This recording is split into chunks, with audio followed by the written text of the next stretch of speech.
Hello and welcome to Dyson Sphere Program.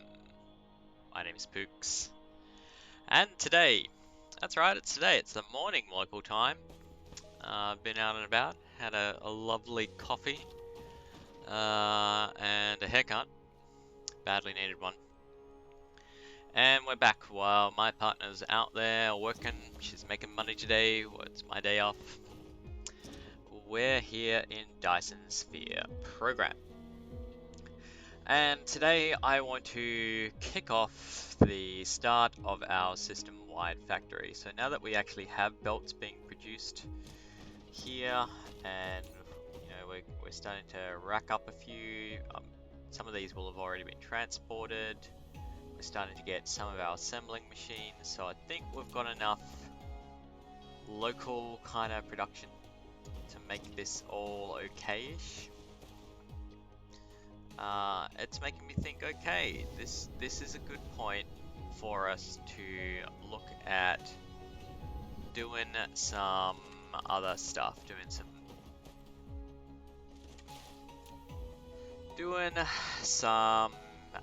major factory sort of setups. So the reason why I'm just looking over here is I'm probably going to want to set up some ability to transport these guys, Interstellar as well, which I don't have. It's my only factory that can produce them at the moment. That'll change, of course, but for the time being, I do want something that can move these around.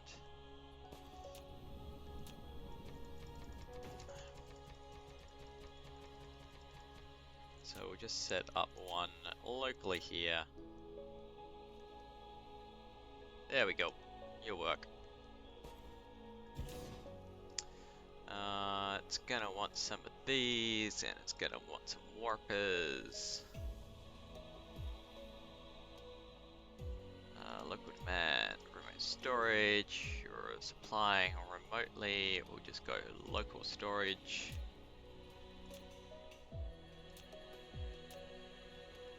And we'll set it so this guy goes out to here. Put some power in there. And some things to send stuff around. Alright. So that's good. That'll keep things rolling, keep these factories doing things. And the rest of it will be going into frame, I think. No, to Dyson Sphere components to build our rockets, so that's all good.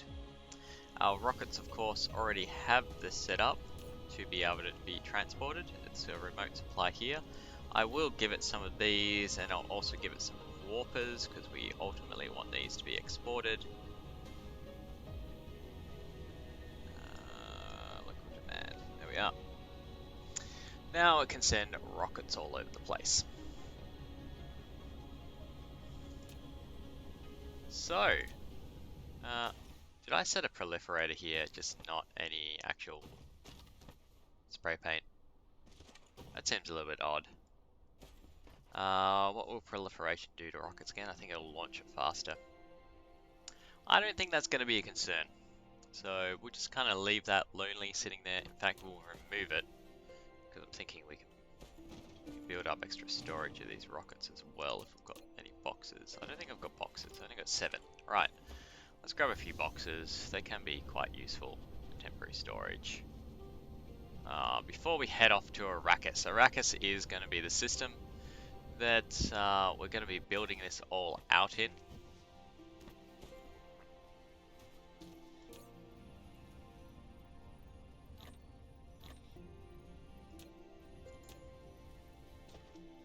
And yeah, now I think we're going to also need, because I know that Dune is going to be a big refinery product, and yes, that is an intended pun on that, you know, Dune has a spice refineries in Frank Herbert's novel.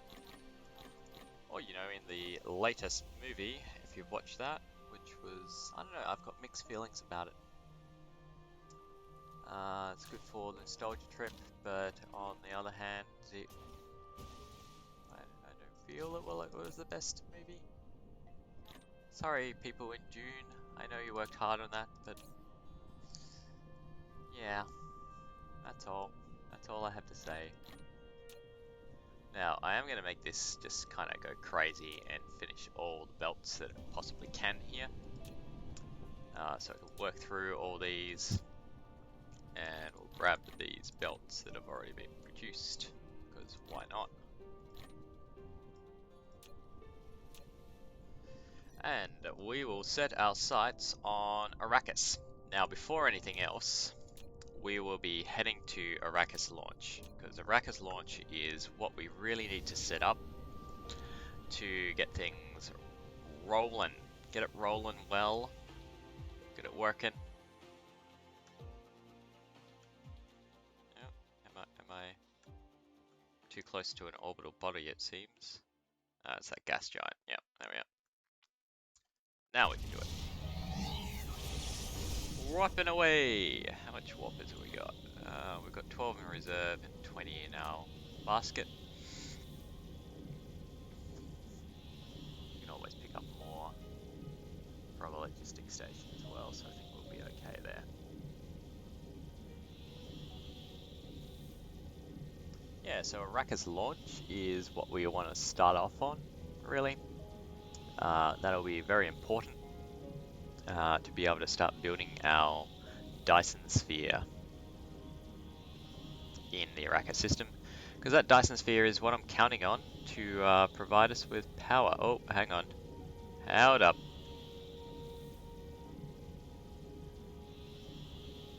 Didn't load in the planets. That happened last time as well.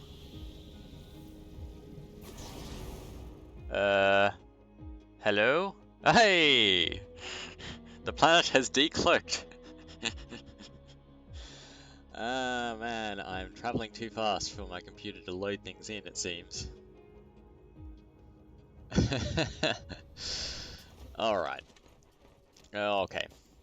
So, let's work things out. Now, what I'm going to do is we have somewhere here. Oh, first of all, actually, let's take everyone through our setup up here. So in the center we have things that there's only got 2 jobs, right? It literally has 2 jobs to do, that's all. Supply us with warpers and supply with antimatter fuel rods. That's all. Bring in the fuel. Keep things rolling into this system. Then we have these other ones. Now these other ones allow me to grab all the components that I think I'm going to need to build out this system. Right, so if I need more of the EM rail rejectors, right here. If I need more of the vertical launching silos, right here. And so on and so forth, right? So we've got chemical plants, we've got belts when we need it, we've got power stations when we need it, and so on and so forth. So all the things that I've built in my mall before, these are all here, ready to go, ready to roll, and to make good things happen. And then we've also got this kind of ring of artificial stars to keep everything kind of powered up in the interim. Now these artificial stars may even continue to be here, but ultimately what I'll be doing is grabbing the ray receivers and running these around the place to just soak up the power. I don't think I'll actually be producing antimatter from this Dyson sphere, although that may change, I don't know. I'm thinking later on, our biggest Dyson sphere producer might actually be in Straya, at a place called Tidelock, because it's tidally locked. We've got perpetual day on one side, so I'm thinking, yeah, that could be a really cool place to do antimatter, because we can just point the ray receivers on the light side. It's going to get 100% transmission all the time. Without even using graviton lenses, although that will obviously is kind of useful for the production speed up of our ray receivers as well. Like it's a 400% increase. Anyway, but we might not even need it to suck up all the power that a Dyson sphere can produce. So in this sort of setup, Oh, did I grab my water pumps? I didn't. I'm gonna need to go back for those at some point. Damn it. And they're not attached to any kind of logistics station. Alright, we're gonna need to run back and grab water pumps at some point. We won't do it now, but this is the only source of water in this solar system, is this ice planet. So I'm actually gonna surround these with water pumps. It's gonna be a little bit of tier 1 production. Mainly so that when I'm doing my... It's not the plastic recipe, it's something else. The recipe, yeah. If I'm going to be making organic crystal here, I'm going to need water for it. We can get acid from this system as well, so I'll need water pumps to pump acid. But yeah, that's all part of the process, is working these things out and working that I probably do need to put a logistics station for water pump production too. Again, one of those things I don't often need, but when I need it, it would just be nice to be able to order it in and grab it and then stop ordering it in. Anyway, so down here, it's kind of a little bit dark, so we might just fly there. Down here, I think, is the pattern that I'm going to use for my EM rail ejectors, and then I'll just copy this out across the planet.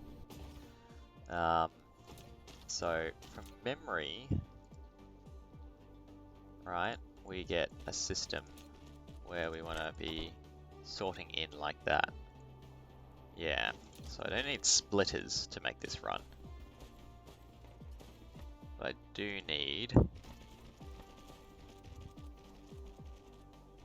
to be like this.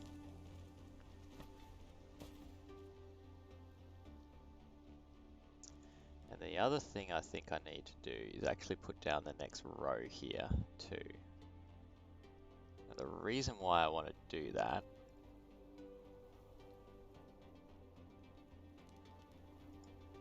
is just so it's all kind of planned out and I can easily just blueprint this across as needed. If I go down a notch, for example. That's what we want to do. Make things easy.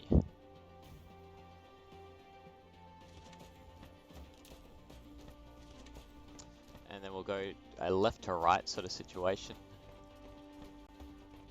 And because it's going to cover the planet, or that's the plan anyway, I'm thinking that I won't need splitters because this will be all one line out of the logistics station. And that'll also help computer performance as well because, yeah, they're resource intensive. Is the old splitters.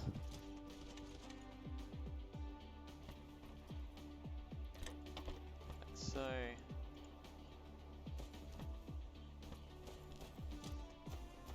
now I also won't be able to, won't need to target these things to any other. Actually, we should set these. Yeah, we do need to set them to something. That and that. Saying lack of a sail, buddy, but you actually lack a lot more than that. Want to make sure it is targeting an orbit so that when it gets things, then it can start working. Alright, I think that's pretty good, so let's see how it blueprints.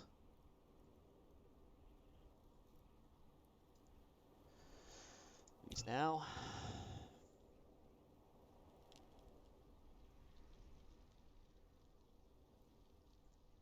And we want to make sure it's actually as close as possible. Yeah.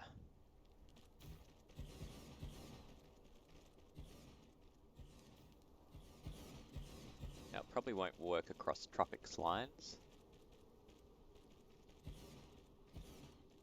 But that's okay. Yeah, there's a red there. We'll try there instead. There we go.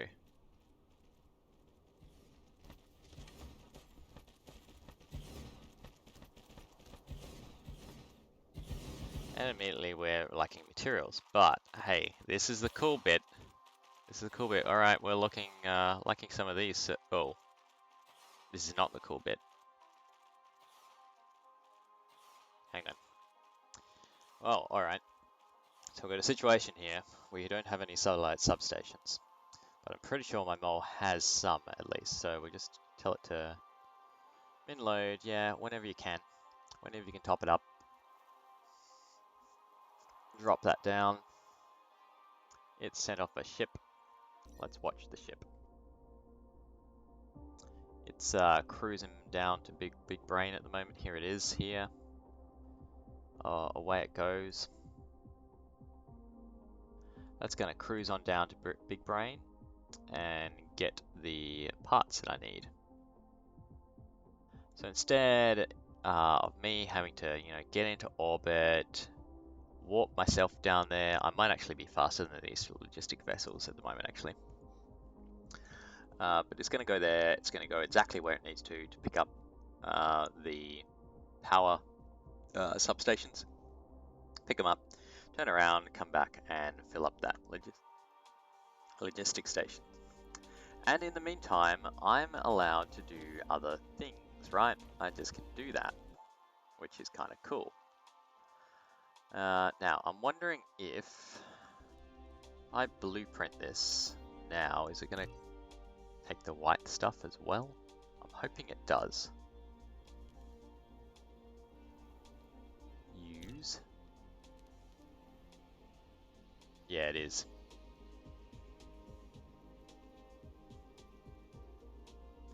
Alright, so if I line this up perfectly,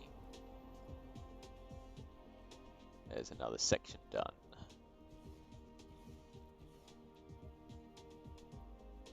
And then all I need to do is run along and connect up those sections. Now we're going to have a bit of trouble here because that's water, and I think I might pave over that bit of water. Yeah.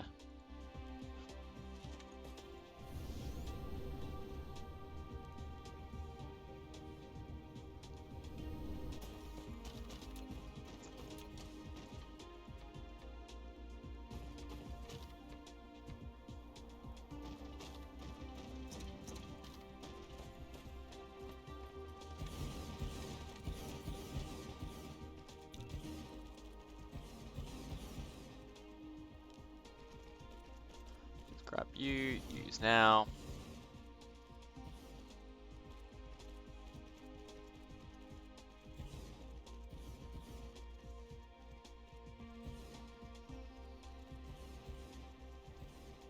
Drop down another section of EM rail ejectors. Gonna have the same problem, but we can just kind of clip it off the top there. Because I do want some of the water to be preserved, I'm going to need it. Whether or not that top bit's just going to be sufficient though, I don't know.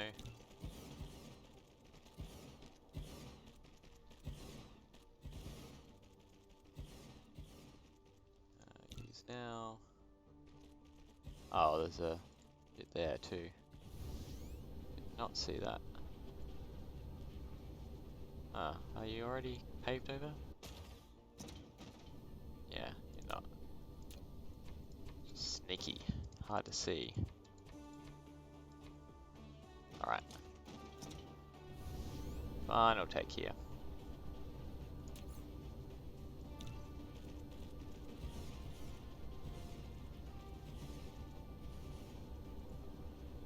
Yoink.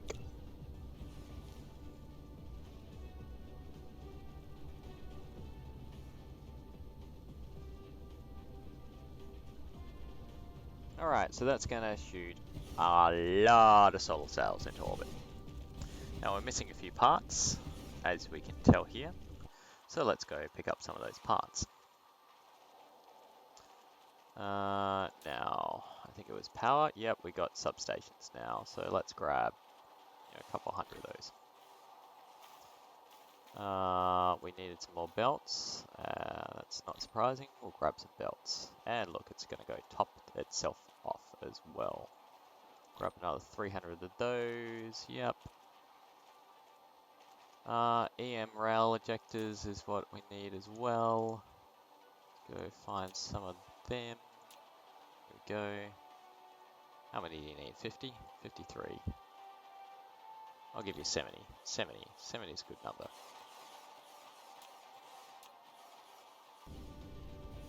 And immediately my drones are all getting to work. Now, I'm also actually going to get rid of these ones because they're a little bit superfluous at the bottom here.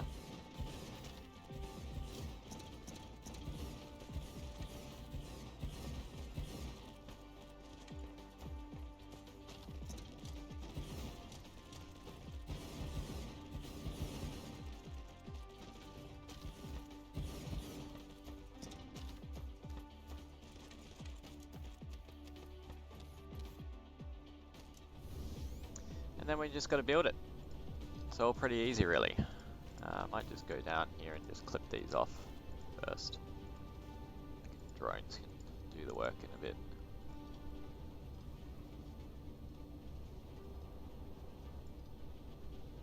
Now, one of the reasons why I'm doing all this here, in the middle of the planet, is because that's really the ideal to be able to shoot EM rail ejectors from, I think, from memory. And then the rockets can actually launch from any point. They don't need line of sight, whereas the EM rail ejectors do. And we're not doing the whole planet because we've got a few glitches to blueprint it out, and I don't think it's worth the effort until all these resources have been consumed.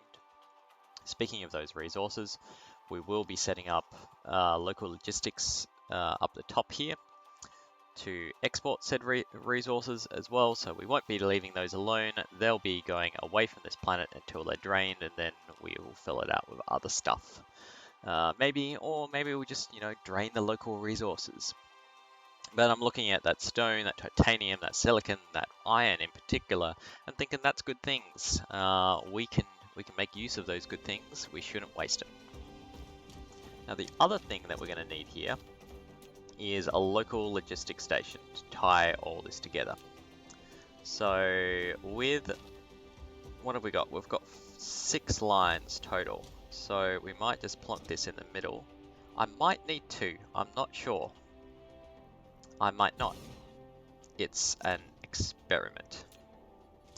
But basically, this thing is going to need to be importing solar sails. There we are. Remote demand. And it's also going to need some of these, but we'll just set it down to, you just need 100. Remote storage, local demand. And maybe I didn't fix that properly. But the guy with the one job, you sir, local supply, yeah, you've got no drones, that's why. Alright, we'll just give you a couple of drones. I think you're going to need that many. There you go. It can supply it with warpers here as well, in case I give it its own logistics hubs. I may not. I'm undecided. So we're going to tab it out and then tell it to do that.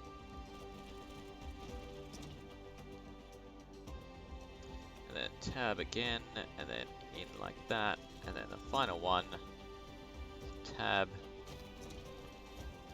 and then in you go. Then the next thing will be, of course, like so.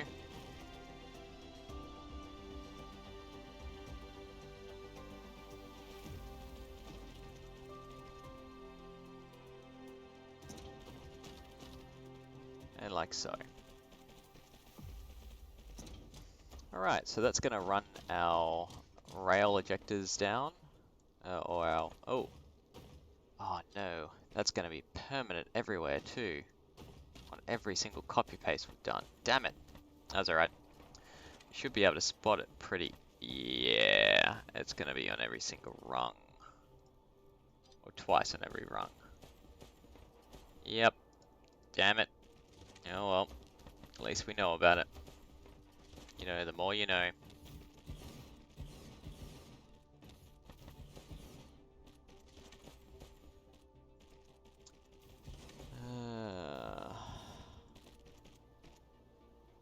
least we didn't make it into a blueprint that we now have to delete.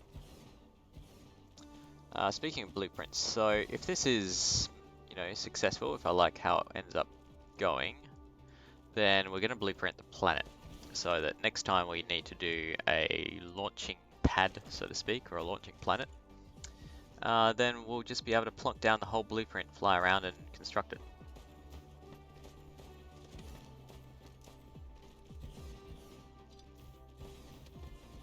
That is the goal. Have I missed something here? Yeah, I have. Oh, it's the filter.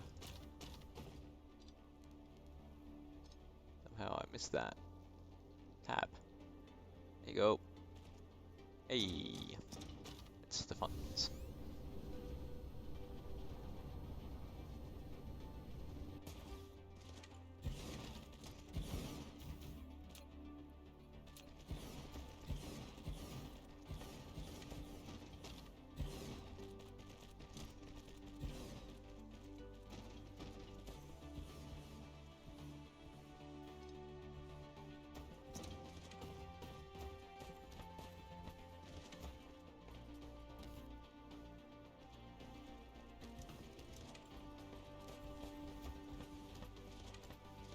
You know, having claws is actually in our build is actually making it more interesting because I've got something to do while my drones are doing the bulk of the construction as well. So yeah, not too bad of a thing.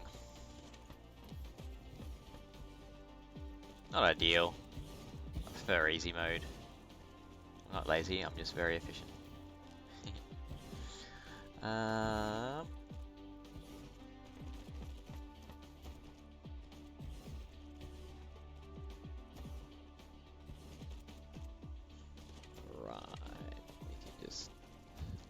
Go down, here's our next floor.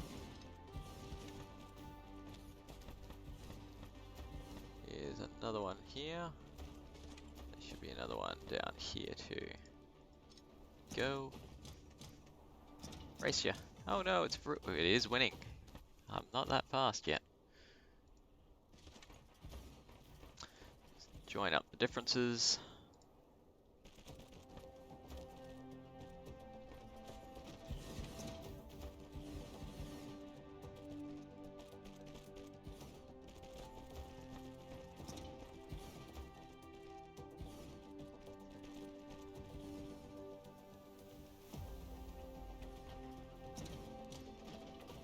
And we'll wander down here till we find their floor. Here it is.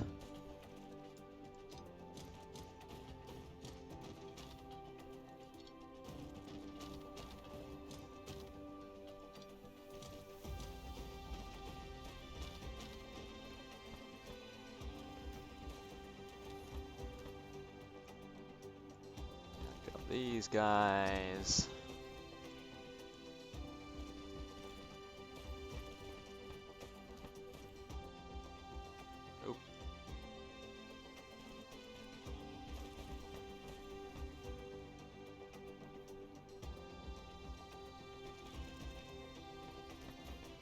Alright, and I think we'll be very close to doing this. We just need to fix up the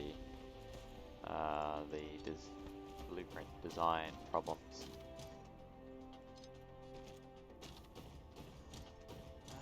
Cool. Now, of course, this thing needs power is the last thing, because none of it is powered at the moment, but we won't be doing that immediately. But that's going to get us a fairly good start on our fill-in of our gaps of our Dyson Sphere. Now, if you're curious to know, because you might be new to the stream as to what our Dyson Sphere is going to look like, here it is in all its glory, where we have all these shapes. Now, all it is actually 2 layers, one rotating left, one rotating right, and then you can see them slowly come into alignment here. And then the other layer is kind of rotating on a barrel basis, and you can see it's aligning that way as well. So it's this kind of shifting pattern sort of thing. I'm kind of excited to see how it actually turns out. Whether or not it will look good, or whether or not we're going to be looking terrible. Okay, so the next thing that we want to do is put down our rocket launchers. The rockets need to be launching. Now I need to work out a pattern for this to work as well, so this will be a little bit interesting. It's in Dyson Sphere program, isn't it? Yep, here we are, vertical launching silos.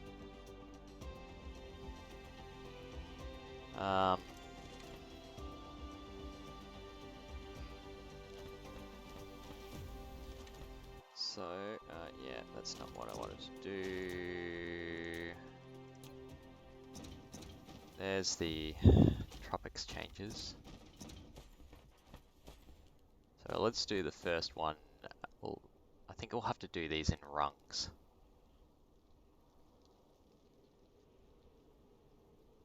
Yeah, alright, let's do the first rung, so to speak, here. And I'm wondering if the way to do this is to have it run up to the side here, sort in, and then sort out. So we're daisy chaining these. Like so, and then like so.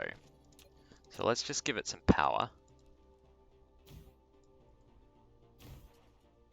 And we'll just chuck in some rockets to see if that works, right? Do we have some rocket? Ooh. We need to order some rockets, right.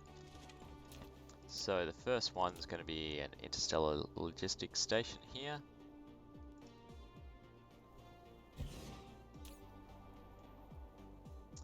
You, sir, need to order some rockets, please.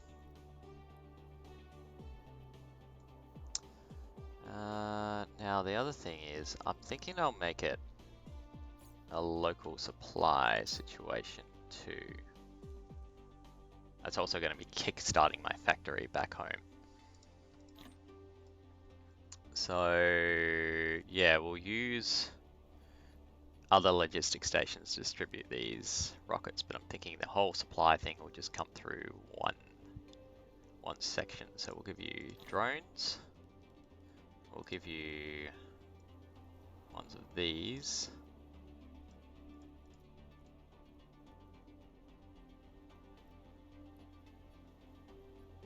But we'll shortly get some rockets arrive.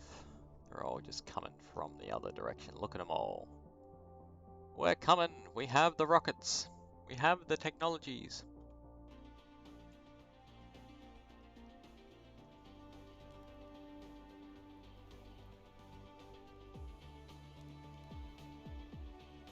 And yeah, this test is just going to see if it comes out the other end. This thing will probably launch a few rockets in the meantime, which is fine.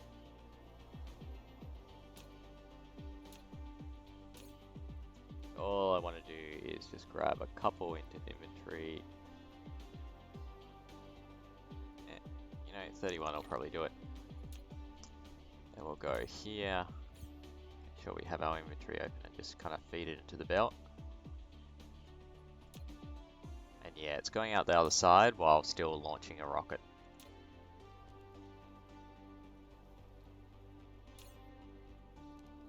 And we have our first official rocket on its way to construct our Dyson Sphere.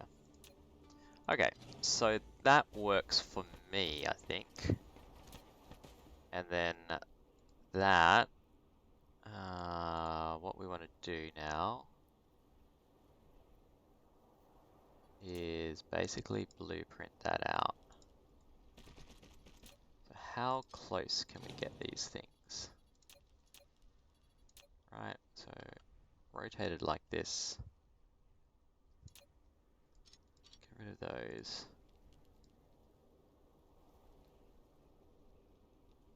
Get it reasonably close.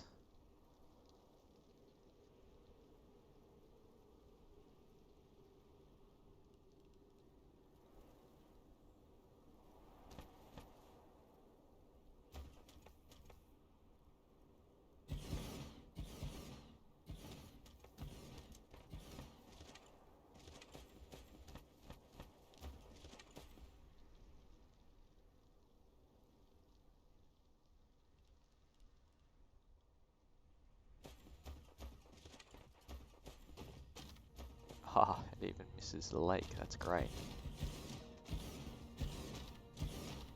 Now it's going to be a pain connecting all this up.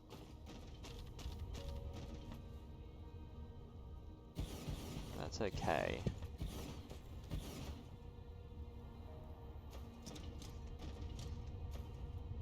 So ultimately, once I've got at least one of these done, I should be able to snip it and kind of use it as a blueprint for future ones. And we'll just run all around the top of the planet like that.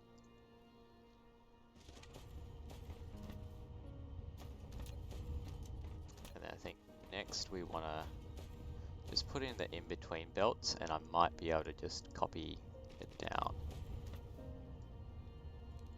I think.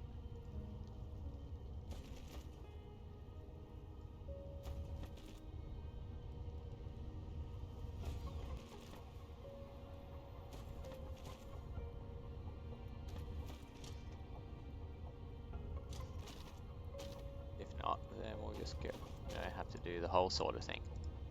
That's fine. Again, this will avoid splitter sort of situations.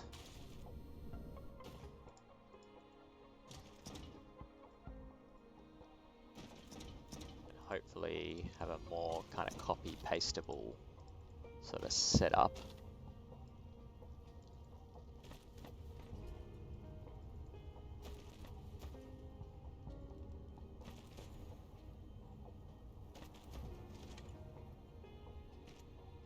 Also wondering, do we want to do a big kind of switch on event where we suddenly get all these things switch on and start launching rockets en masse, or are we happy to just start trailing it? I'm thinking, because we have so much to do, the sooner we get started the better, especially because I'm definitely not going to have enough rockets to construct the whole Dyson Sphere storage at the moment.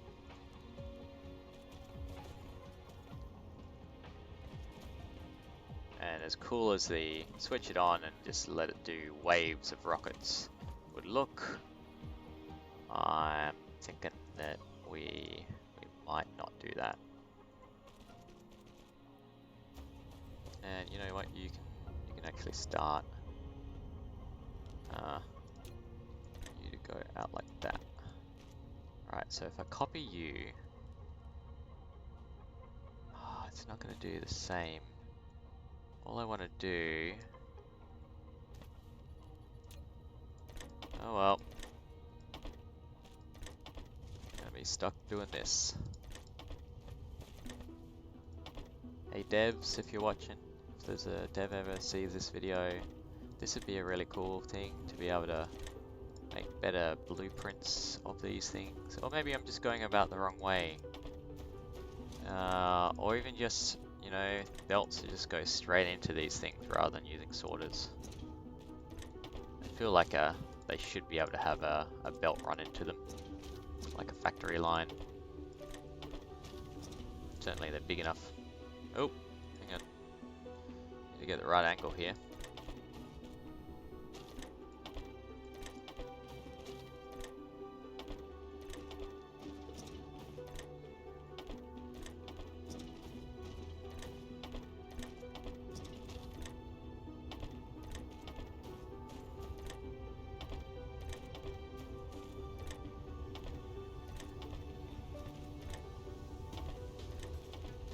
Now the reason why I haven't switched on the solar sails yet is because I don't want it to make a Dyson swarm, really.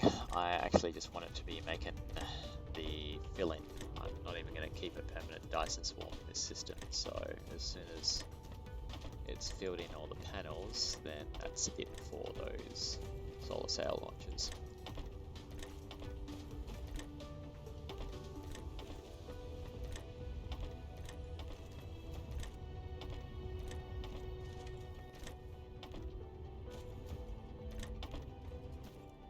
Alright, they're all hooked up now, so it's a matter of power, and we might just do good old Tesla towers. Seem to be tried and true method here,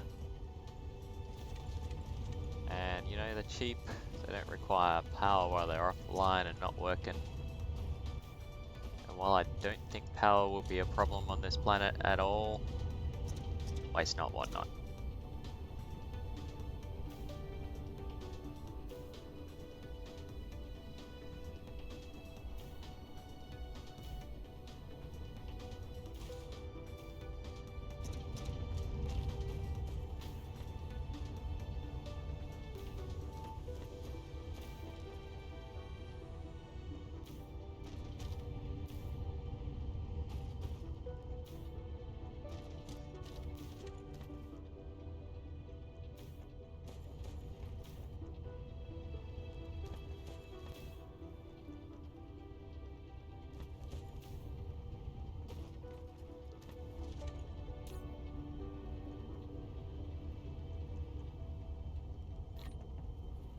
Isn't that lovely? You know, run out of something, just click and grab it. Rather than, oh no, I need to fly back to my main base to do this now. Alright, so we got rockets. Oh, hang on. We're missing one. We're missing one. There we are. Alright, now we got rockets all launching away. Our Dyson sphere will start becoming under construction here in the middle. Now I actually did have an option to envelop this particular planet as well into the Dyson sphere. I opted not to. But it was an option, and maybe that's something we'll do at another solar system. But given that I probably want to have easy access to some of these planets without having to peer through a Dyson sphere to try and work out where it is, I opted not to do that with this particular one. Hey, yeah, I know, I don't need the tutorial, thank you. Not sure how that popped up. Alright, it looks like they are all launching away happily.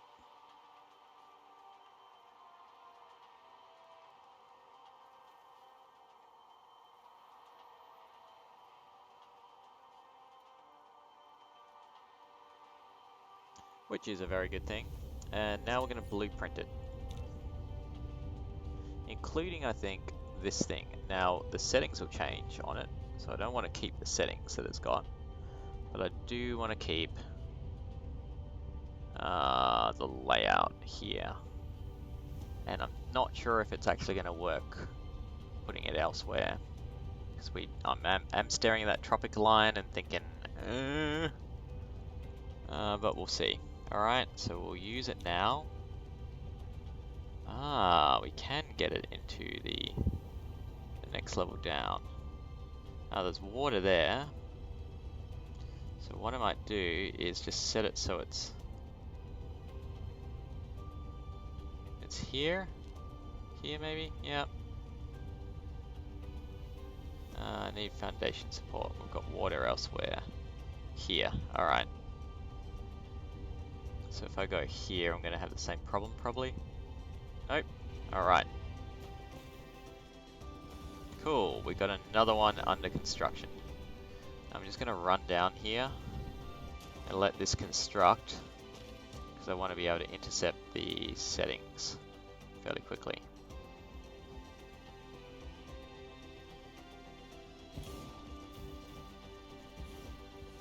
Remote storage, local demand. That's going to be our new setting. So it's going to demand rockets locally. Probably not that many as well, so let's get it down to 2,000. Should keep it going.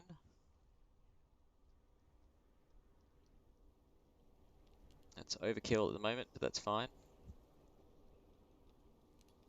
And that way, that first rocket platform can be I guess the mother Loden rocket place.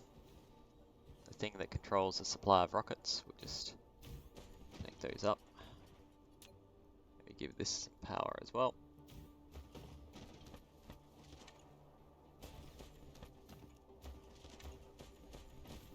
And then we can just run down the line here and get all these launchers constructed.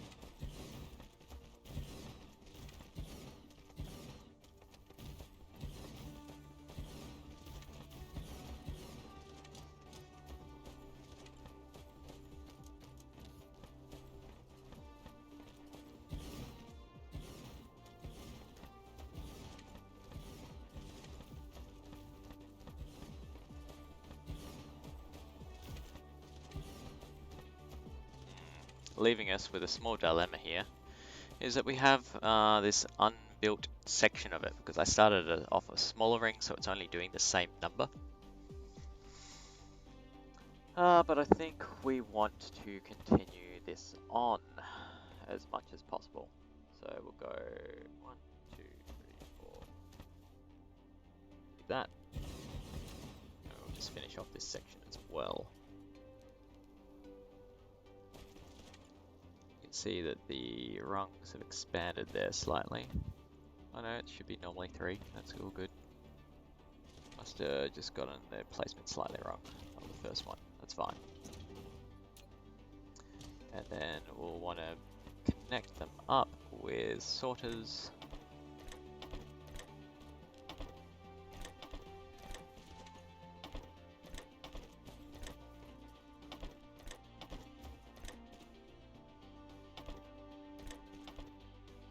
Cool, and then we'll give it some power.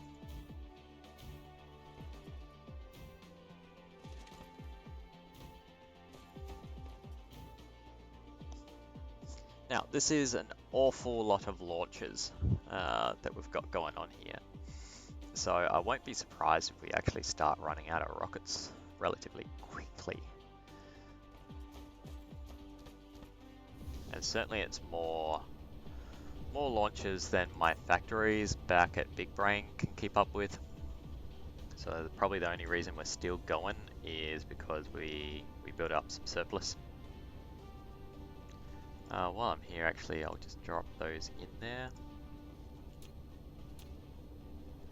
Okay, now let's see if we can do another copy of the blueprint. At a different latitude? Longitude? I can't remember. One of the two. One of the L's. Alright, so we just run along here, just keep scrolling. Get a little bit slimmer because we don't need the mining machine. Do that. Use now. And can we? Yeah, okay, so this will copy out anywhere that we so choose. And I'm thinking where I so choose would be here if we can do it. Too close to a mining machine, and we've got lakes in the way.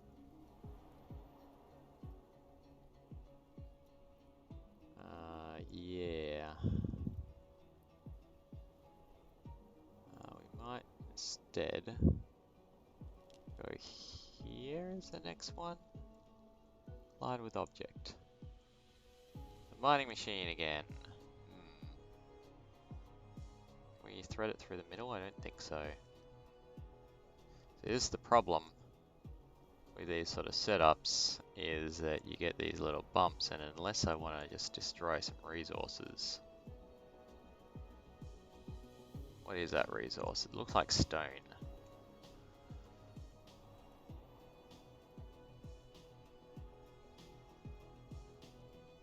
Yep, you're going. Let's go find that. It's not you.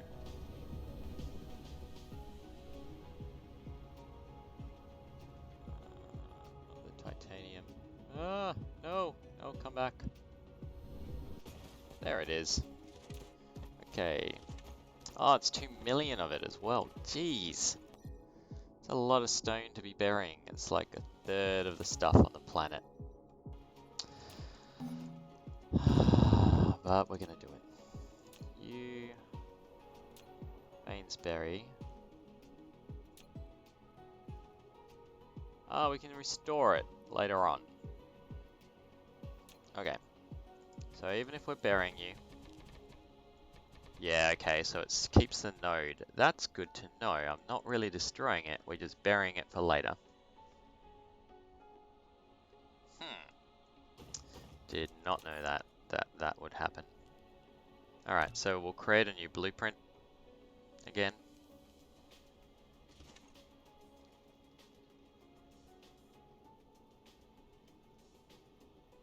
Run our way along like this.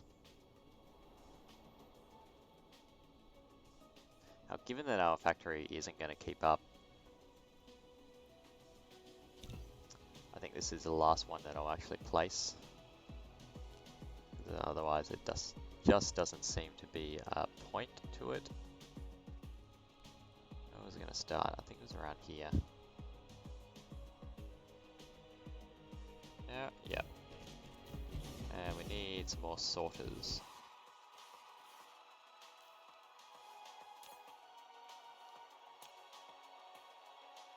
I mean, ideally it'd be good to use it as a template for things to come. But I'm just thinking it might be overkill in the meantime. I'll grab 600 of these.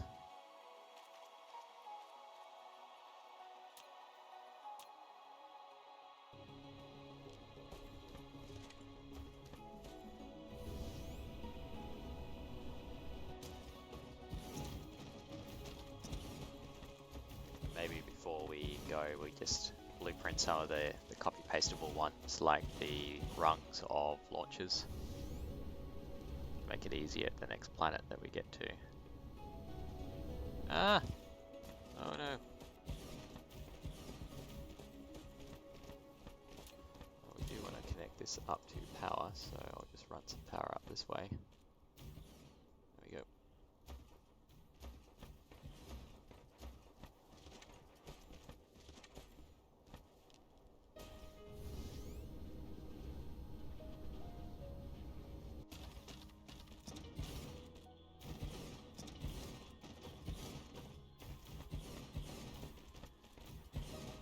Now I think my GPU is not really enjoying this at the moment either.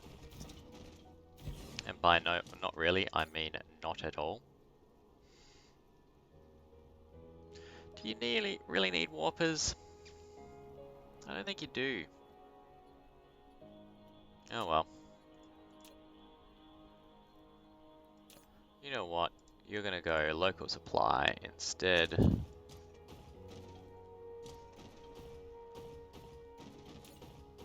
Same with you.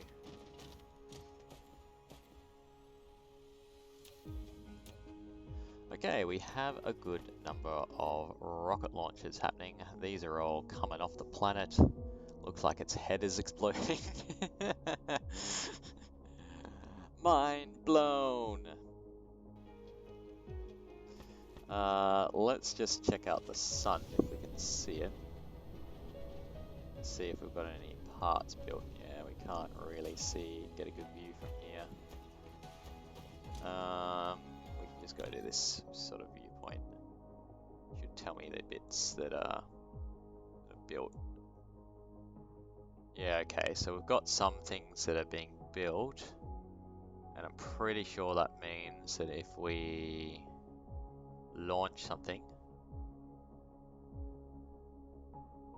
then it will put solar sails in the corners and the bits that it can do. So on that basis, let's hook this up with some power.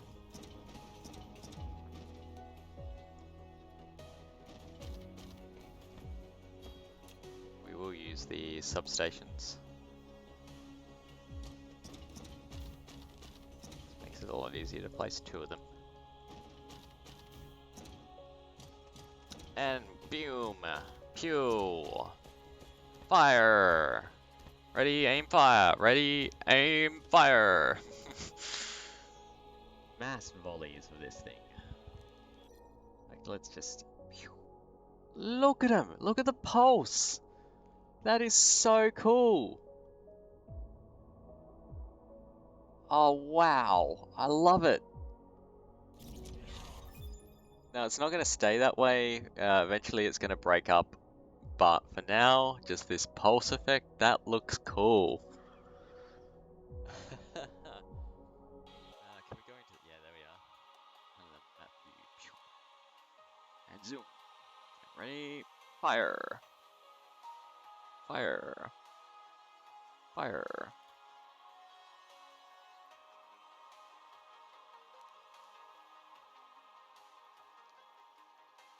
Not sure why these guys are kind of off sync there.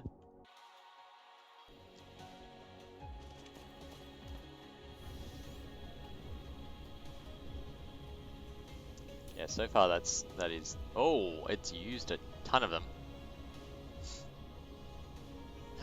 Might give it some logistic transports of its own.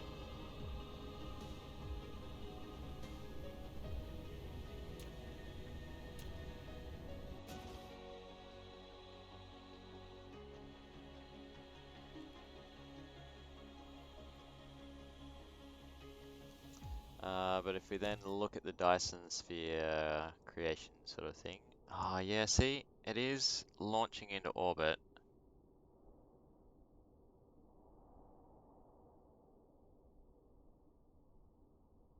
Kind of want them all to be absorbed, people. We're getting this kind of patchy effect here as well as soon as the pulses arrive.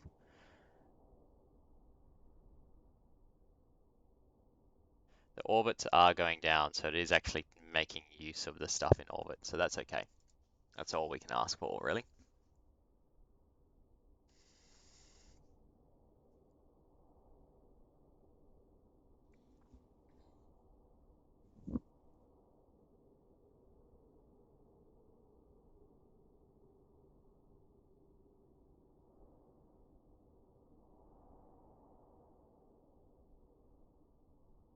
Where are they being absorbed into? You can see them kind of streaming off, but not really where it's getting yoinked into. I mean, the other thing about this design, I'm not sure how really intensive it's going to be on the shell requirements. Total nodes planned.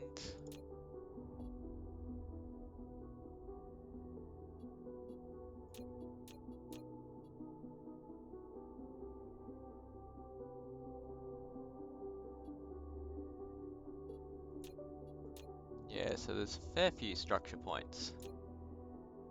I think it's one rocket per structure point, right? So all up, we're gonna need about 200,000 rockets, to a bit over, to make this thing. That's a decent amount. Certainly we only had 12,000 pre-prepared, so this steady stream of rockets here I suspect will thin out very quickly. Oh, look at them all. Just look at them all. The guy's head is exploding.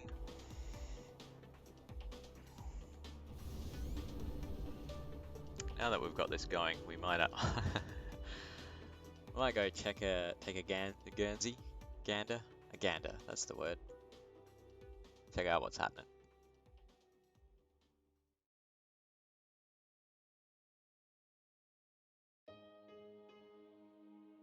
I could warp in, but I'm not going to.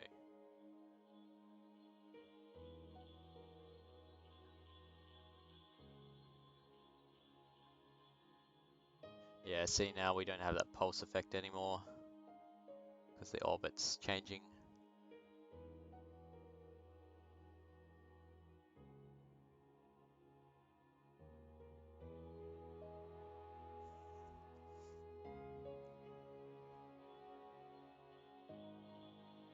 Yeah, you can already see as well those little lines starting to make up the shell of this thing. That's good.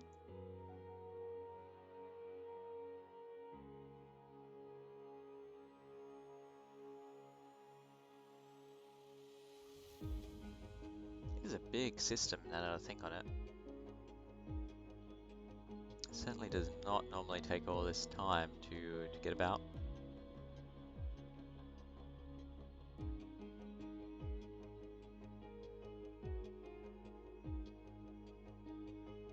Maybe that's why it was having trouble loading. It just didn't register that I was close enough to any kind of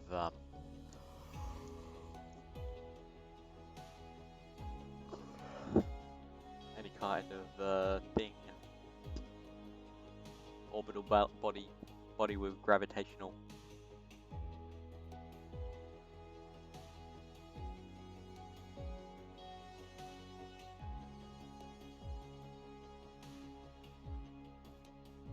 And good for us, the frame rate has improved substantially. Whoa!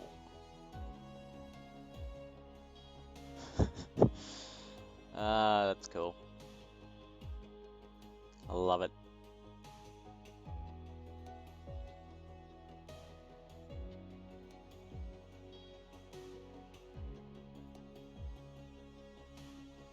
It's also nice to see that most of that seems to be actually being absorbed now rather than trying to turn into a Dyson swarm. These bits here will continue to be absorbed out as soon as we have enough demand for it. You can see the trailing point is just kind of fizzling out. Or they'll just do their life cycle and there'll be a bit of a waste, but that's okay. Yep, alright, here we are. So, we have these points here. Ah, they're blue as well. Alright, let's just slow down a bit. Try and become relative to it.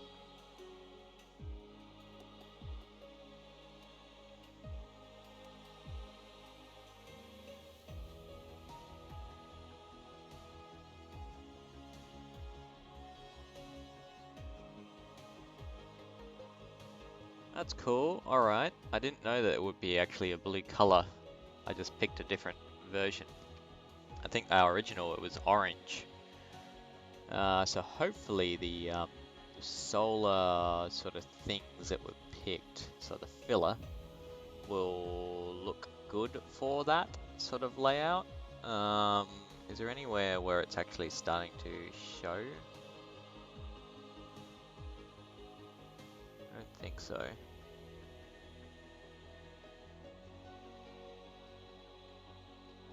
But that's good because it's going to match this blue sort of thing, will match the actual blue of the star. That's kind of a happy accident here.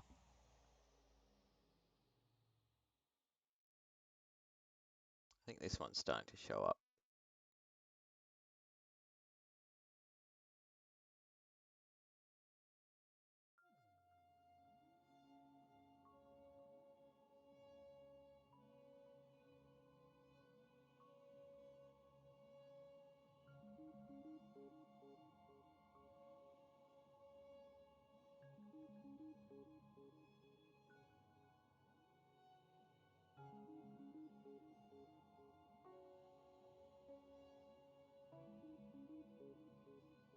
Yeah, I reckon that'll be good. Good indeedy. Yep, that's the right pattern. We chose good. We done good, folks. That is gonna look awesome.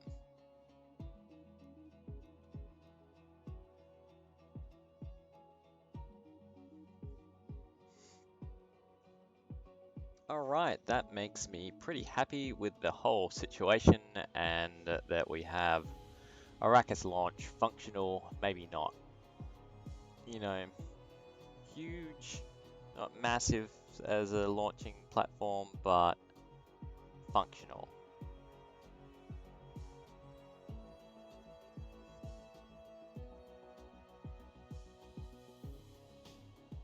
Alright, so watching this thing, even if you've got a full launch platform and limitless amounts of stuff, of rockets, I should say, not stuff, then it will take a long time to actually build these things. Like an extremely long time. I've seen a time lapse of someone doing it. Even though this is actually it's a relatively small Dyson sphere is the thing. We're only about a radius of 30,000 or so, given the max radius is in, I think, the hundreds of thousands or so. So really, it's a baby Dyson sphere that we're making. It's a very cool one with like 4 layers, but that was a cool maneuver. But it is a baby nonetheless. Anyway, so the next question here is power.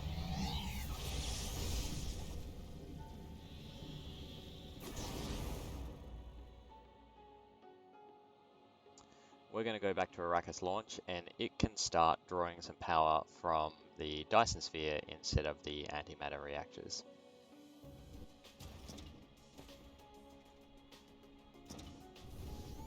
Now, we don't actually need any kind of... Hey, you don't have power. Why don't you have power? That's weird.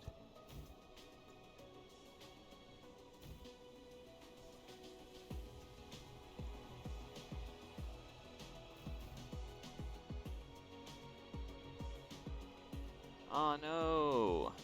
These things, they're not wide enough on their placement.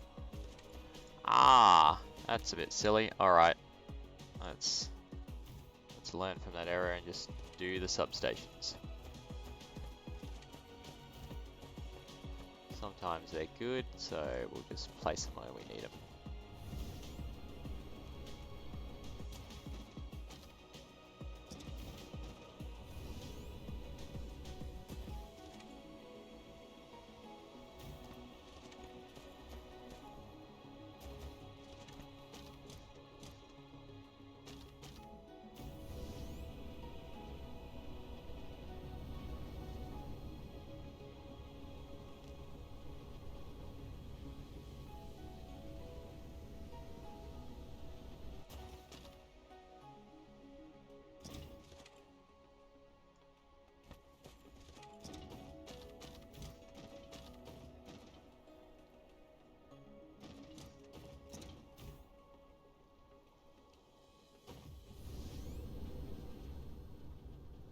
Alright, we're okay now. More launching, more brain exploding.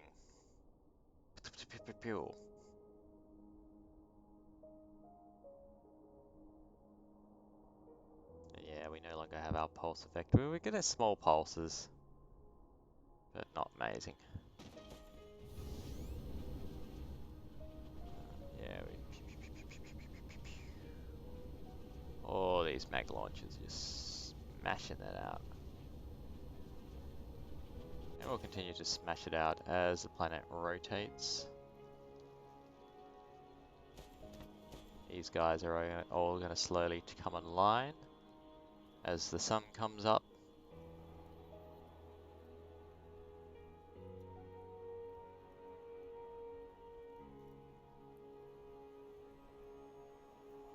Shooting their cargo into orbit. Now, the next thing that we want to do on this particular planet is we want to set it up so there's a power exchange system, because it's going to be providing power to the local environment, so to speak.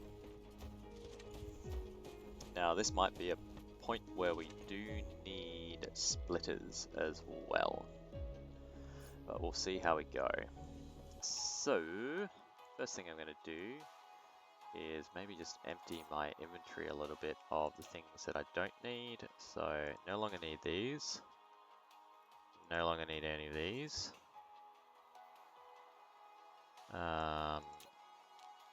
Probably not going to need you guys for a bit.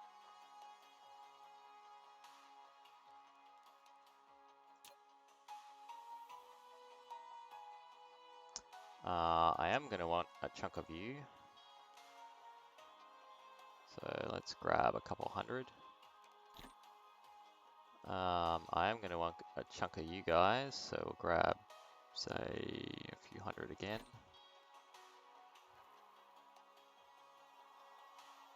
And we'll need our normal belts, and yeah, we're low on belts, so let's go grab a few thousand belts.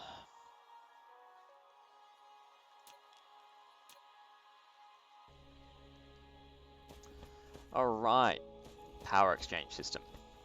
So there's two things that we really want to have happen here. We want to be importing or taking power from the Dyson sphere.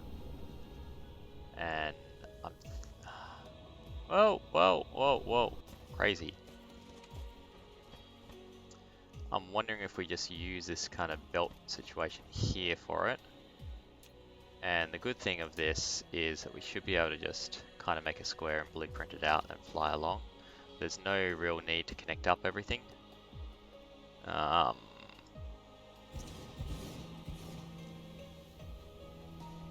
hate the noise that this makes. I mean, it's that really high power sort of volume sort of thing, but my god, it sucks to hear. We'll grab that. Use now. No, you don't want to do it there. We'll do it there though.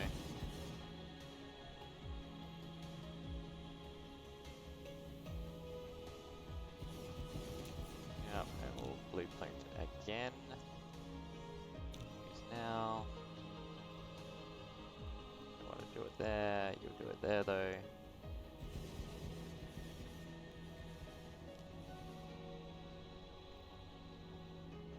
Too close. How is this closer than these things? That makes no sense.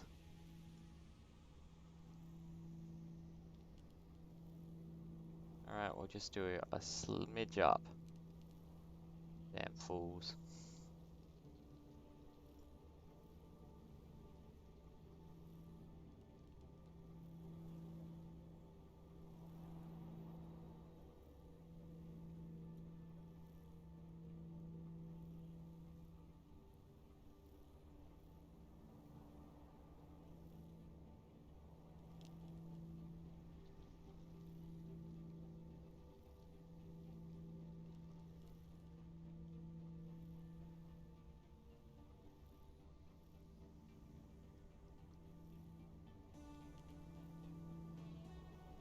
Gonna need more of them.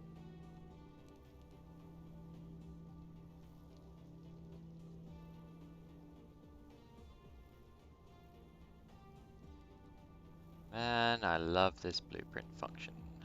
Oh. You there. It's a problem.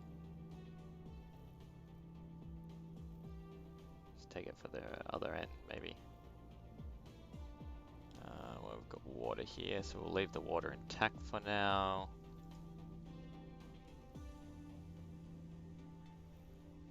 Probably need to skip that bit for the time being. And yeah, we should be able to do this. Cool. Alright, we're going to need 146 more of them, so let's just collect those now.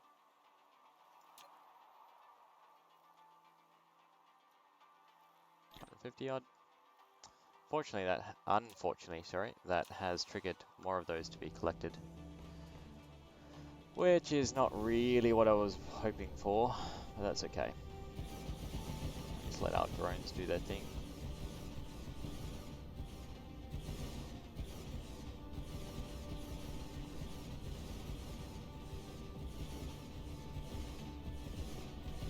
Now I had the suspicion that between all these guys, they're going to be asking for more power than the Dyson Sphere will ever output.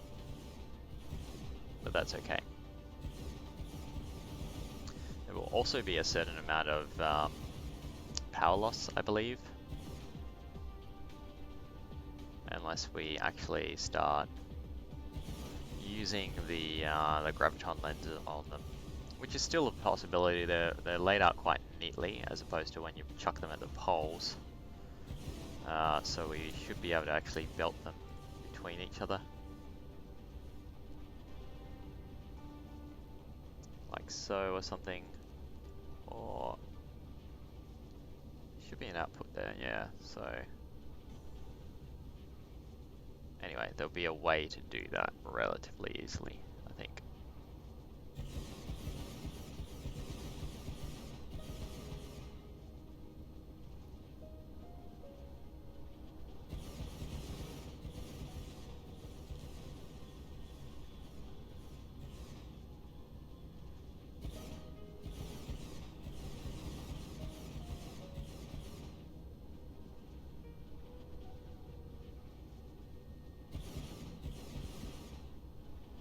Alright, so we have enormous demands on our Dyson Sphere now.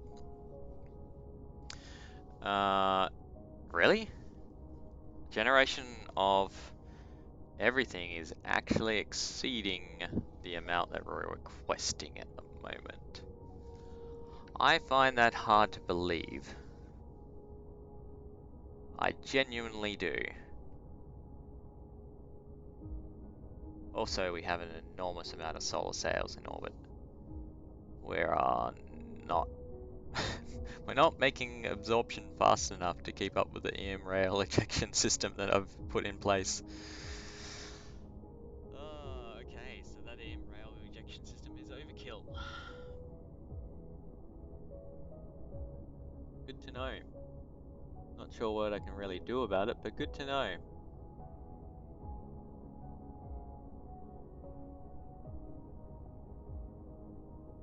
I think I was maybe overcompensating for my one at my home planet was not nearly good enough.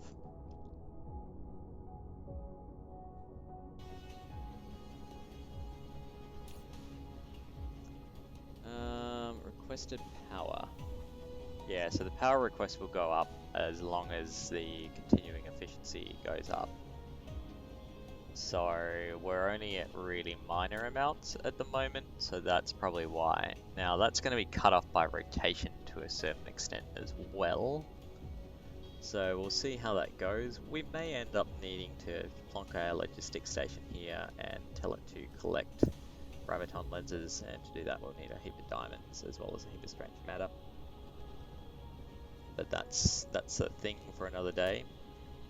The next thing that we want to produce is going to be, hey, our science has stopped as well because I did cut it off from purple science.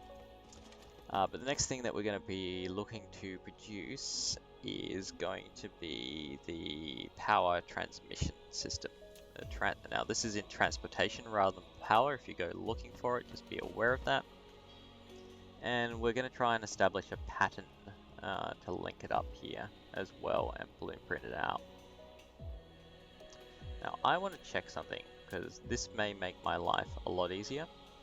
Is can we make a line here? And if we do this just right, I'm hoping that I can connect up lines doing the blueprint method, right? So we can go like that. We can. Alright, that's good to know.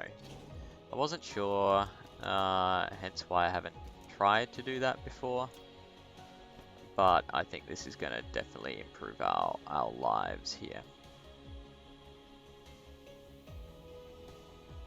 So, what do we want to do? We want to make a system where we have batteries coming in and then going out. Basically getting charged up from the available power from this planet and then being exported from there. So to do this, we are going to want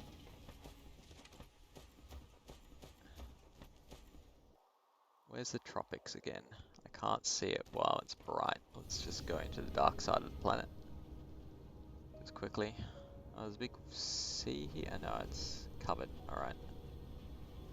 Yeah, we'll start our pattern here. Alright, so our tropic change is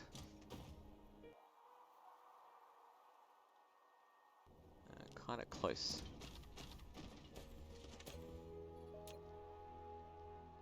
So if we do it here, this little band, I think we're going to be okay. Again, I'm probably going to end up making this overkill. But that's alright. Now, what we want is a splitter. Might actually make these as close as possible, right? Because it's going to run in here. Going to go in like so. Then we're going to have another one here. That's going to run out. Then I'm going to need to make this really right. How close to each other's can these be? Okay. So that's as close as they'll get to each other when we're blueprinting. So, for things to tag up properly, I think I want to clip off the end here, but that should be right. And then we want an output system that goes like that, out to here, or slightly more, so it kind of copies across, because we're really making a an extendable blueprint here more than anything else.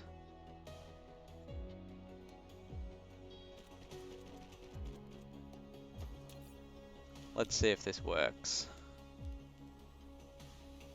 Use it now. If I want to tag things up. Collide. Why? Because we've got that sort of thing happening. Alright. So we need it so that it's expecting the incoming.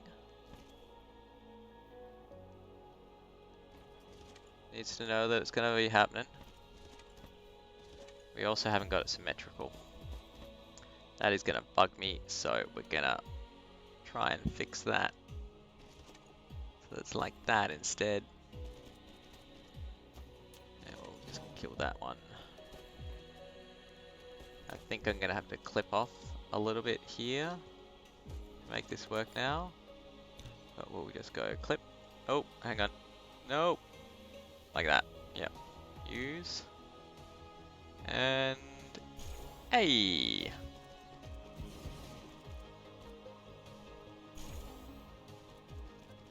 So we'll do this a couple of times just to get a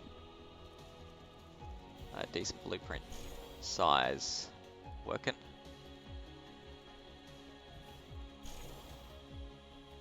And then we'll create a new one.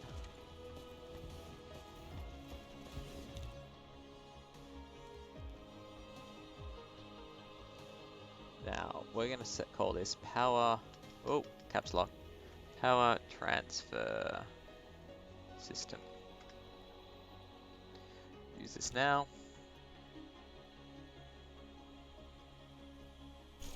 Do that.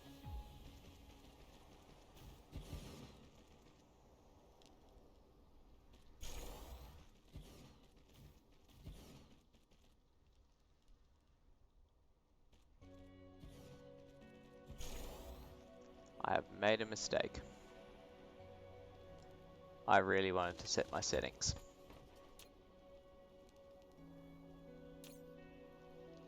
Recharge. That's alright. That's relatively easy to fix. Just run down and do this.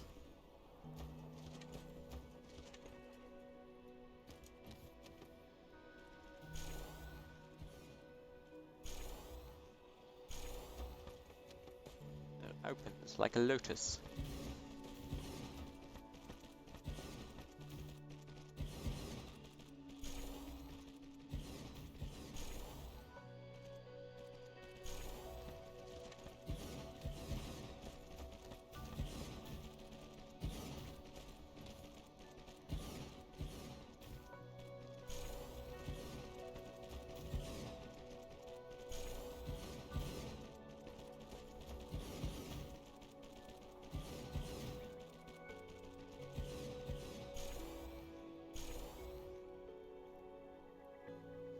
Wait out that autosave. Go. Alright. So we have a good little sort of charging system here. Don't know if it'll be enough or not.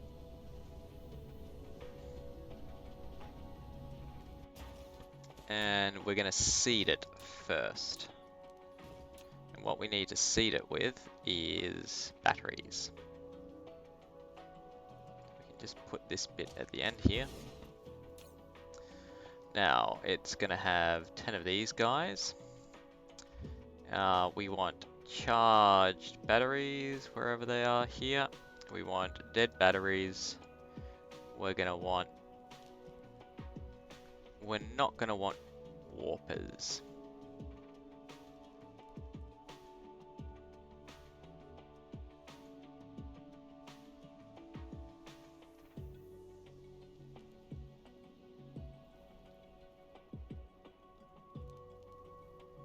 No, we're not going to want warpers. We're going to let this request in the batteries,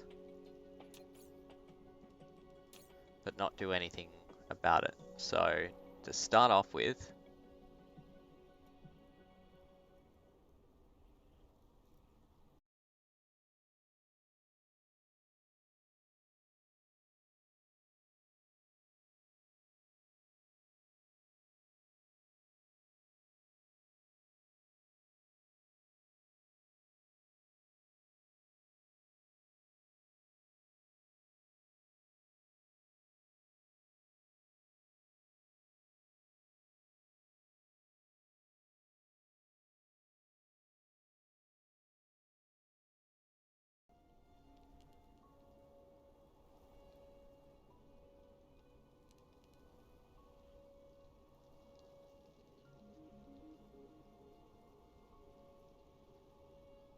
Oh, yeah, we're coming back online. We're coming back online.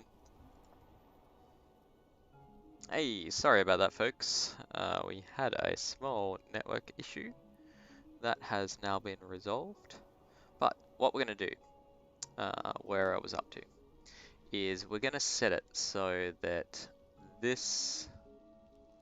You even see my cursor? Yeah, it's just delayed on screen. Alright. So we're going to set it so that our accumulators here are going to be supplied by our mall, and then later on it's not going to feed any more into it.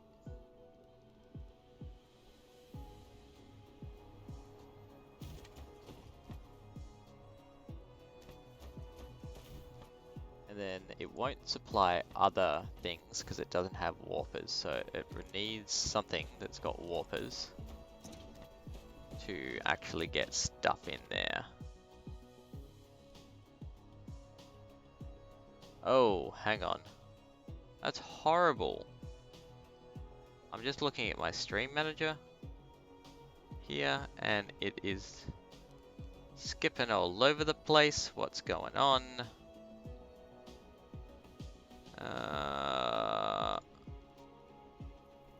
Let's see if we can kind of fix this. OBS, what are you doing? You're doing bad things.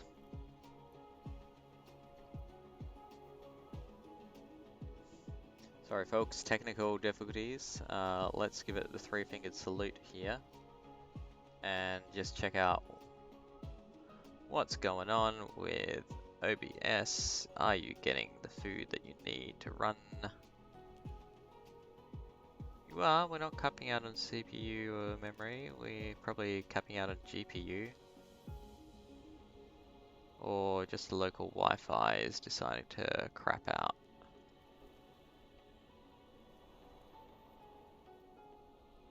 It's looking a little bit better now. We're getting flashing symbols, so I will continue to monitor. Sorry about that, folks.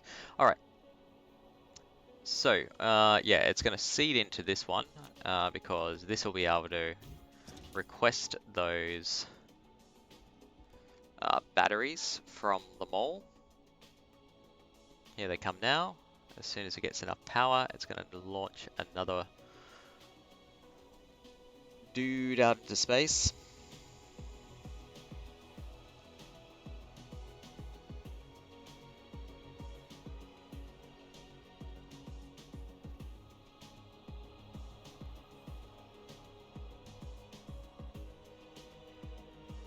And once I've filled it up, this is no longer going to be remote demand. It is going to turn into remote supply instead.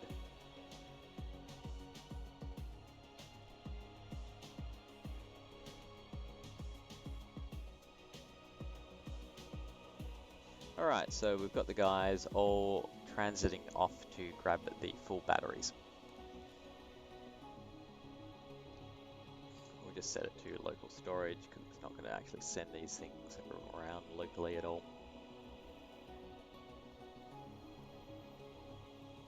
That'd be...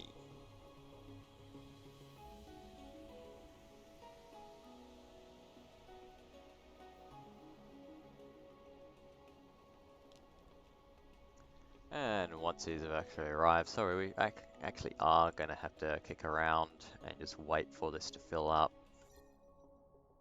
Simply because I want to be able to switch it around. So that's going to form our local power supply for the system. Is that we're not going to be importing antimatter or anything like that apart from at Arrakis launch. It's actually all just going to come from the local Dyson sphere instead. By getting all the power into this array here, and I'm kind of hoping they'll be able to charge all the batteries while running this and everything will be a-okay.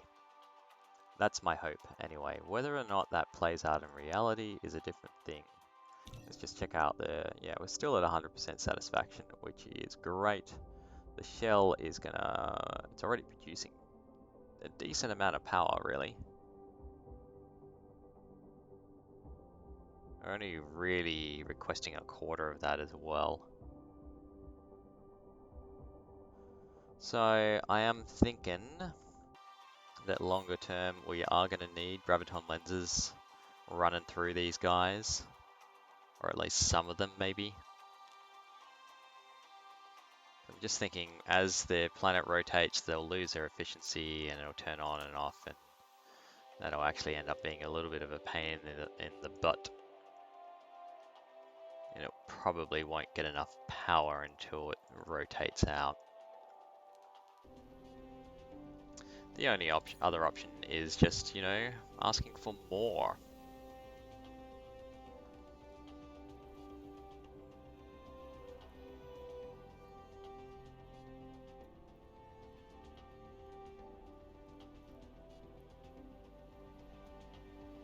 Alright, so you're going to turn to, hang on. You're just going to work within the local light year, please. You're now going to be a remote supply guy. And you'll do remote demand here. Alright, now we just need to finish the belt up here. So the export function is going to be dead batteries. The import function, of course, will, once they've been charged up, they'll supply back charged batteries when we've used them. And that'll work out well, I'm pretty sure. I might actually make this kind of a speedy run as well.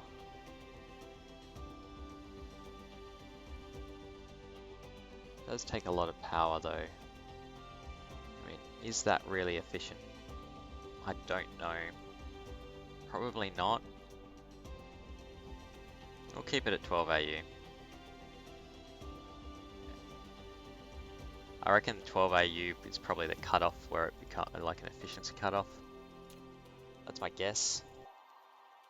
Alright, so it's only a small power transfer system. I say small.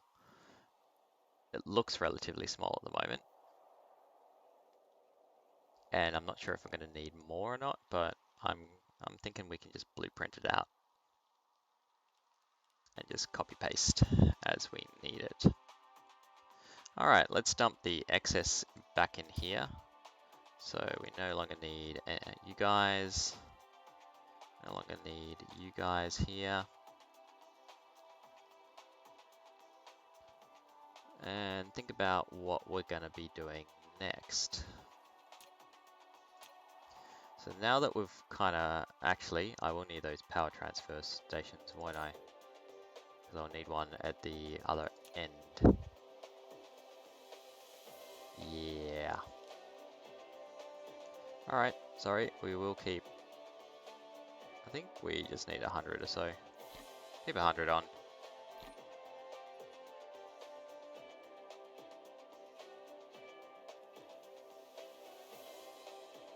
Cool.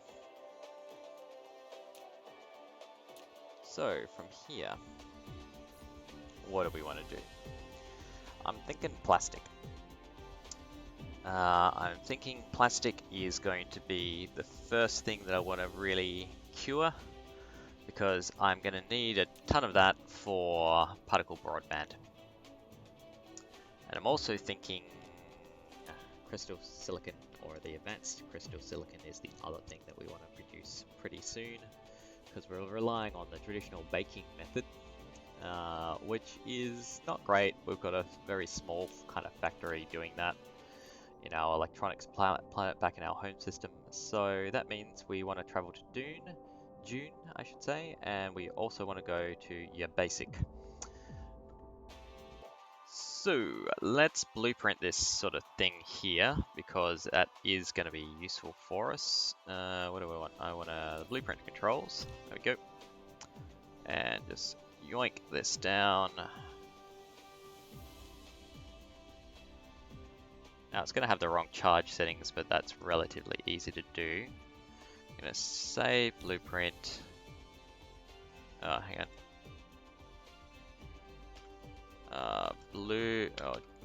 Charging power transfer.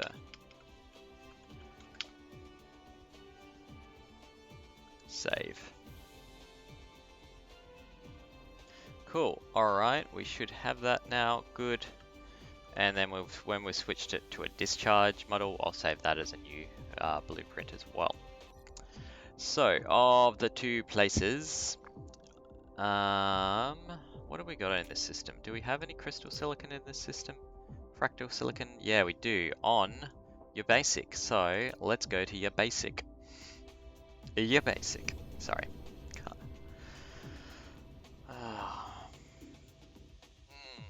Alright. Now, we're going to warp there, because it is 11 AU out. It's a fairly big solar system that we're working with.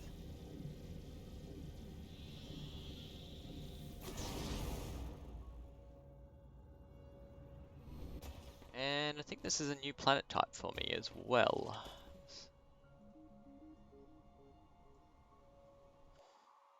Ashen Gelisol, yep, it is a new one. Welcome to a new planet type. Hurrah! We're collecting them like rocks. So, from here, what are we going to need?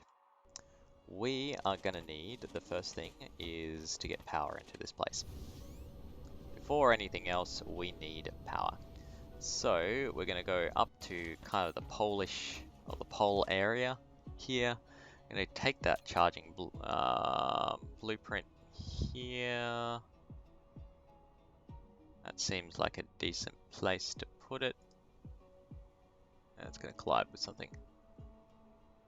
Please. It's going to collide with itself. Okay, that's why. It might need to be down here or something.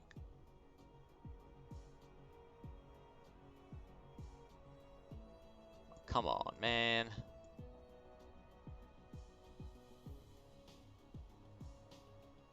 Here? Yay!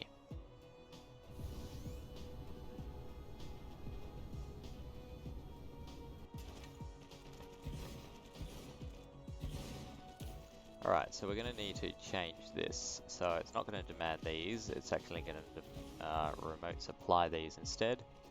And instead of remote supply these, it's going to remote demand. It will not need warpers, so we're going to clear that off entirely. It's going to work within the local light year. We will give it some transport systems so it can contribute to the transportation of everything. And then we're going to remote demand. And as we can see, that we've got all these guys starting to come in now. We might also just reduce that a little bit. It's a little bit too late though. I'm going to run out of batteries basically as a result. That's a bit silly, but anyway. We'll cut this off and change this so that it is actually outputting these guys. And then we'll want to change these to be discharge instead and run it down like so.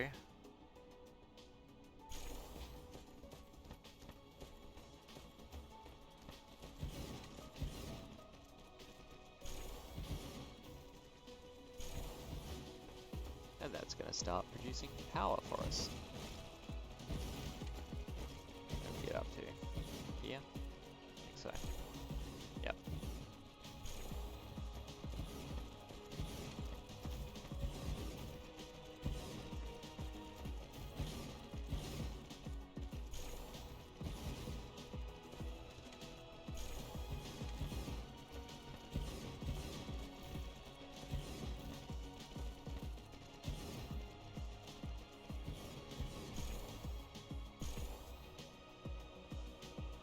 Alright, we now have a power discharge system happening. Just going to trim off this end bit here.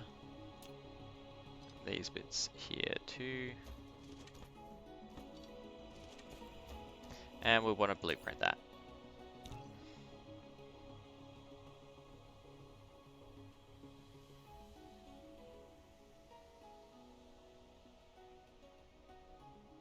Power, oh, caps lock again. Power discharge system. Save it, and we've got it for future, including all the correct settings.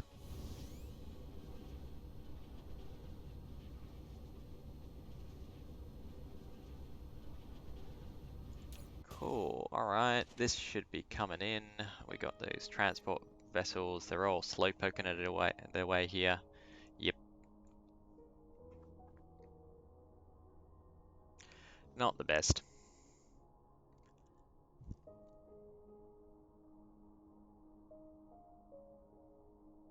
And yeah, our launch has slowed down to whatever's actually making it through to Arrakis now.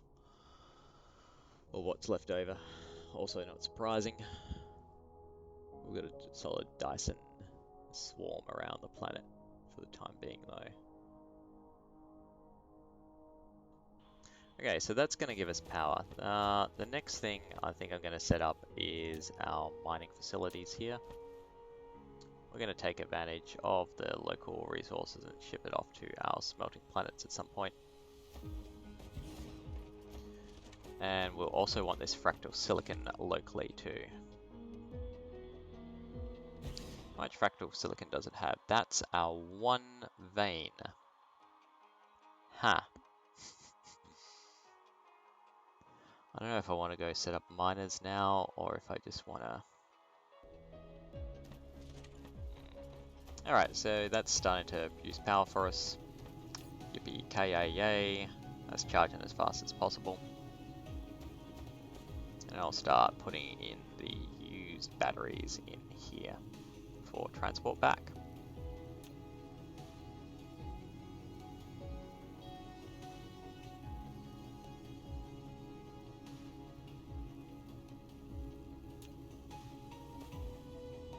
Cool. All right.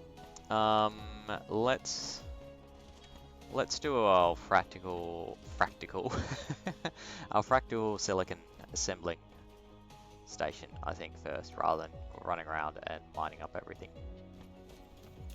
So, at max speed, how much are you going to produce?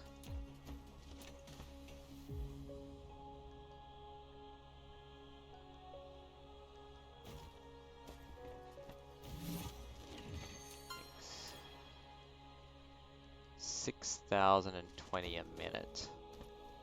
So divided by 30 is what? 6120 divided by, 60 is 102 a second. So we can get 3 green belts out of this pretty easily. Without, we've just, can I, yeah, okay, yeah. 3 green belts, I mean blue belts without stacking out of this thing.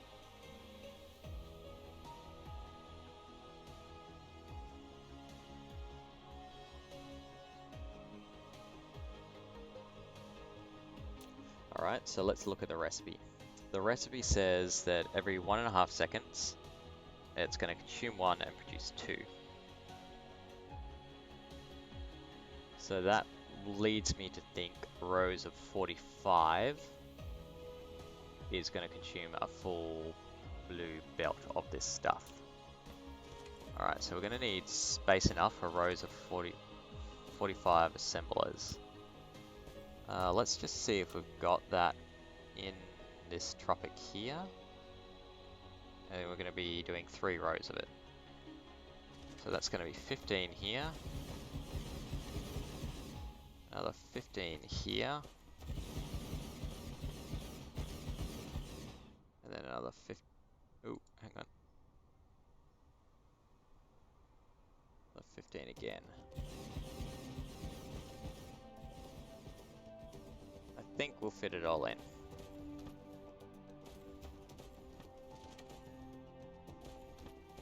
Alright, now every 15... No. Because producing 2 each time it does this, right? For each 1. Every 1.5 seconds.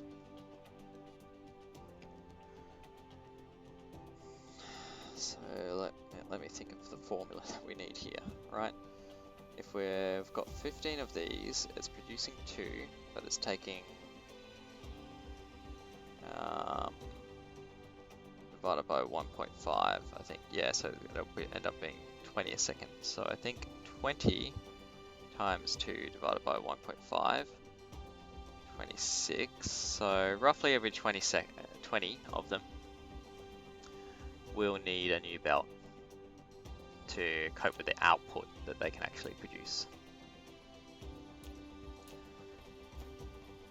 So we'll do our input belt here.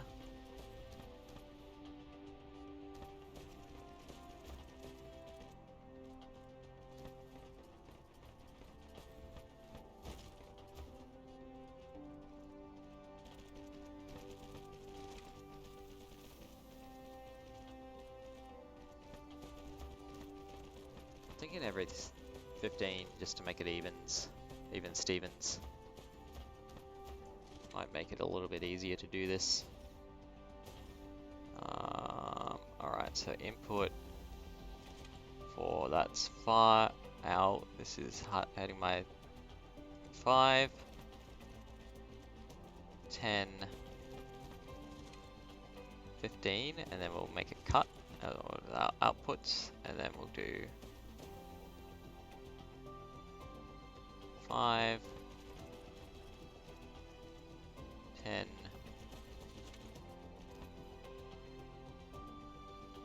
15, and then we'll cut with our outputs, and then should be the remainder.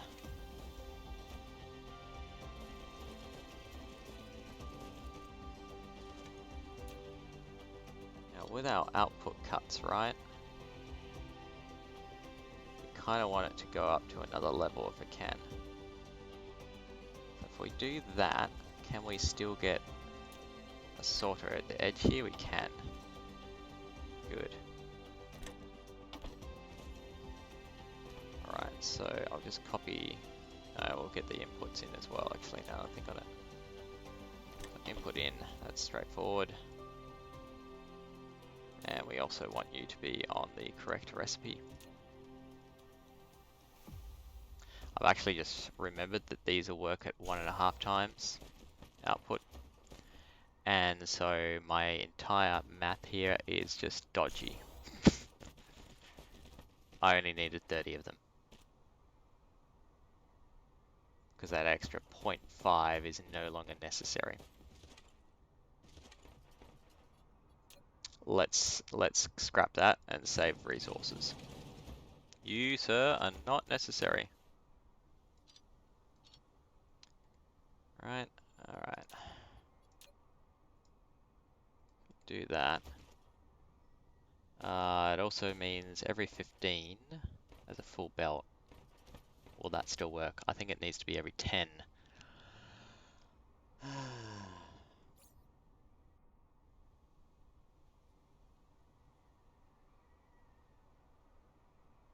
No, I think that'll work. 2 full belts is what this should produce as an output now. I think. I'm thinking hard. It's hurting a bit, I must admit.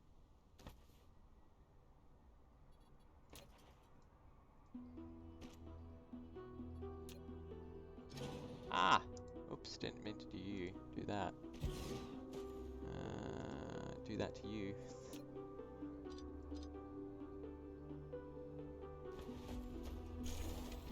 Because we are using T3 assemblers, not the T2s. Which makes everything faster. It's like coffee, you can do dumb shit faster.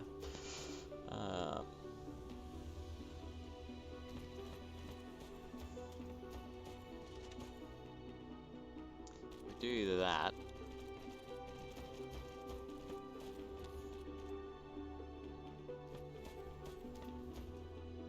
And then we want power to it.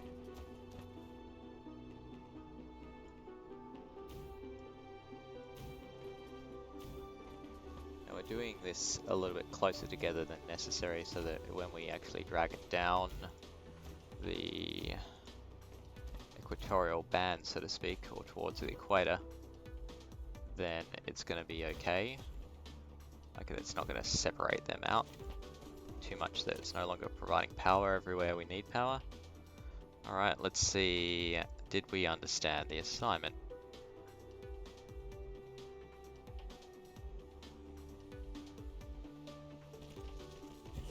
We want a total of 3 of these is the plan.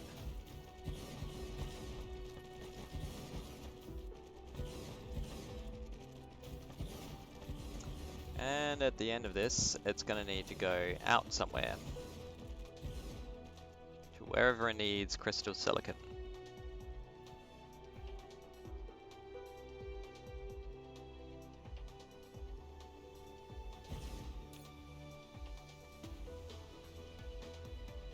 Yeah, near or far. Now, you're going to need warpers. So, we'll go...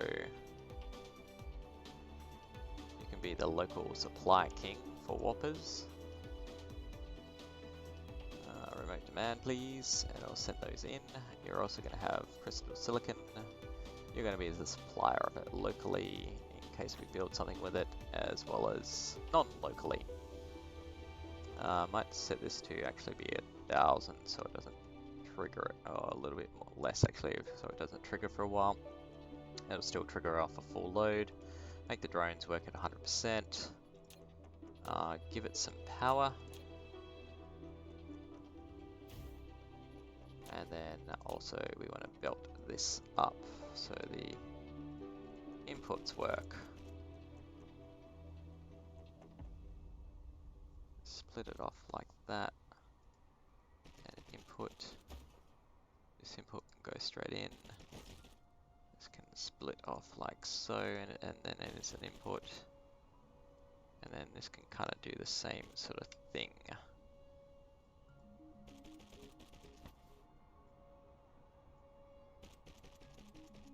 Hey! Finish constructing it.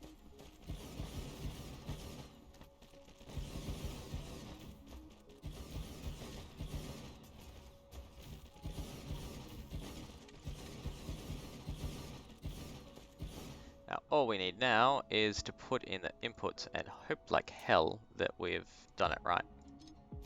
We're still going to find out just by watching it stress test, so to speak. Also running low on belts, so I might want to do something about that soon.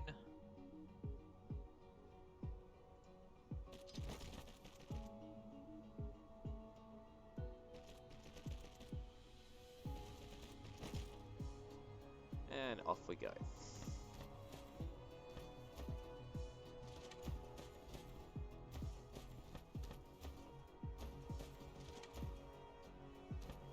Now, as predicted, it is producing a full belt of these things without, I don't think, causing too much drama. Yeah, it's not backing up, certainly. And we are definitely consuming everything to the point where we're... Yeah, it worked! It's working! Woo! I did the maths right. And now we have a whole heap of crystal silicon ready to be supplied to anything that needs it. Ironically, nothing actually appears to need it at the moment. That'll change. I'm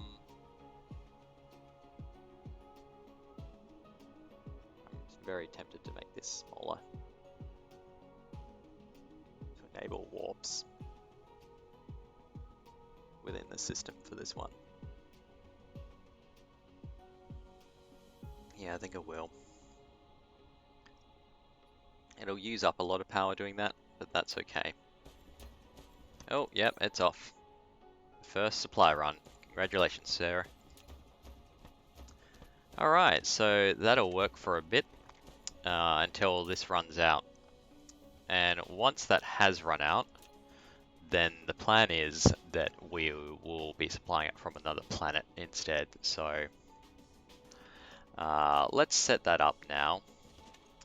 We'll have the Interstellar Logistics Station just kind of chilling off to the side here. You will also want warpers for wherever you're getting this from. Just put you down to 100 remote local demand, and you're going to be demanding fractal silicon as a remote demand sort of thing. We'll keep you at a local supply in case you end up supplying multiple ones of these, who knows. And then our output here is going to be like so.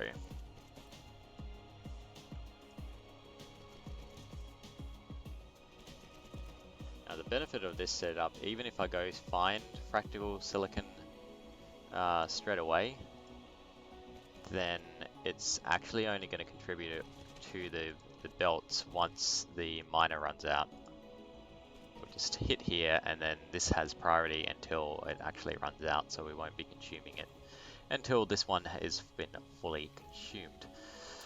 Now we do want to give it some power though, so we can start charging, and we might see eventually this start to have an away mission.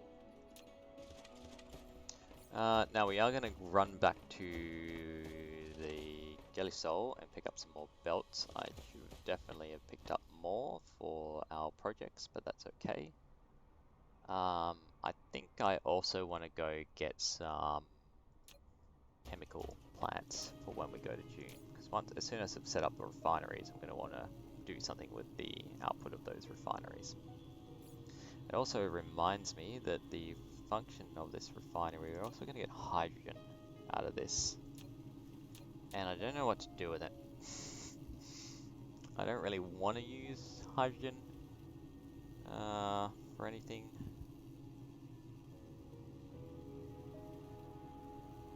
There's nothing I really need it for.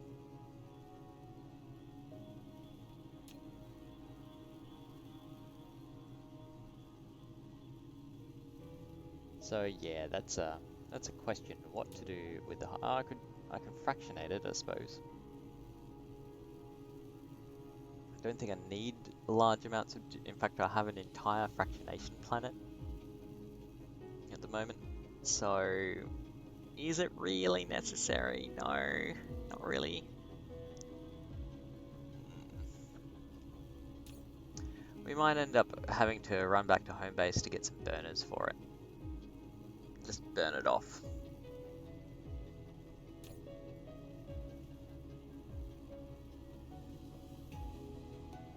Alright, we've got 100% satisfaction on our power, which is great. This is slowly kicking some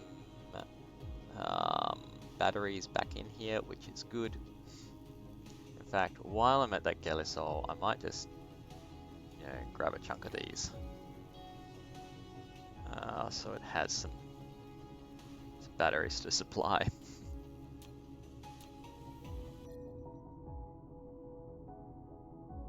Now, that's not all that we're going to be doing on your basic. It's really only the very start of the factory that will end up being here. So I think this is a good time to also do some planning before we head back. So we're just going to chuck in a rung of these, like so, to work out what are we going to build here. So cogs are a no-brainer. Yep, cogs basic. I'm also thinking magnetic coils. They're pretty basic as well. I'm thinking basic motors too. So electric motors, and that is as complex as it probably gets here.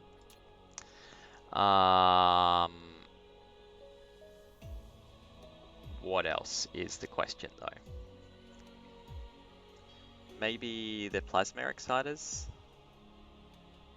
Oh, prisms. Prisms are definitely one, right? That's basic. You know, glass to prisms. I think that circuit boards feel like a basic sort of material too. I think I'm going to call that advanced because it does need organic crystals. Yeah. I'm almost thinking photon combiners are going to be a little bit more advanced too. Just wondering about plasma exciters. I don't even need huge amounts of those damn things either.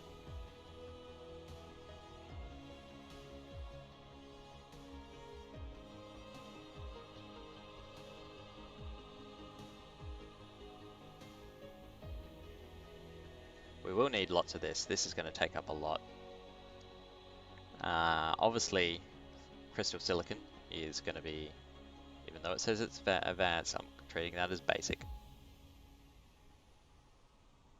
That's definitely mid-tier. That's mid or high tier.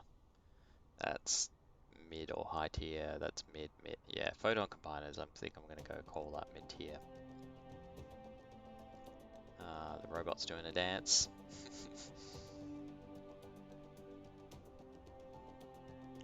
I mean, we could call it basic paint. The Proliferator Mark 1.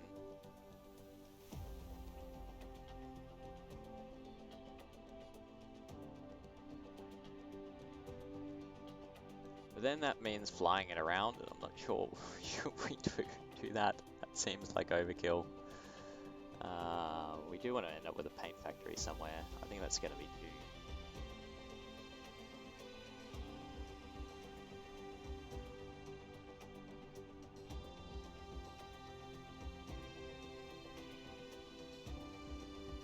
Yeah, that's going to be an awful lot of flying to do that.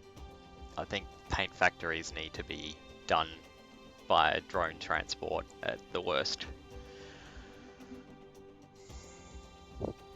At worst case, yeah.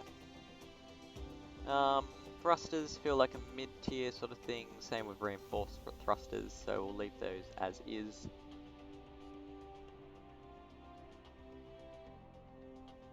Already got foundation being constructed. And really building this aren't. They're a mole project. Alright, so that's what we'll call our basic. This is what we're going to be producing on this particular planet. We're going to be making cogs, we're going to be making magnetic coils, we're going to be making the electric motors, we're going to be making prisms, and we're going to be making the green circuit boards. Now, because that flashing is really annoying me and making it hard to see the icons sometimes, I'm just going to put that down. So that gives us a little bit of a marker and a reminder of what's being produced on this planet. In fact, I might actually just put in, I know already, but just so it's all in the one spot, there. That's our palette for this particular planet, so to speak, of the things that we want to build here. Now, I could run around and mine everything up and get that starting to be shipped off as well. But I think I want to do other stuff. We can do that at a later date because we will be coming back to your basic. In the meantime, we're going to set target for Arrakis launch. And head out there. I'm also thinking that if there's an easy way to turn off those solar sails, then we will do that. Because it's a little bit ridiculous now.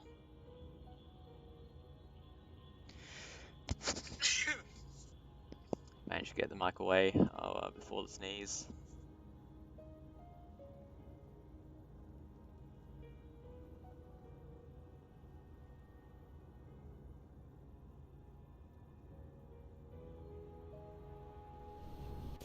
Alright. You stop importing.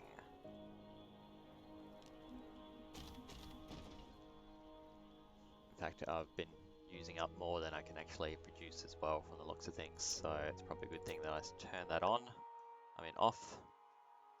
And these will just shoot off their last, and they can stay into orbit till they die, and I can start it up again once I want to. When I want to. That's it.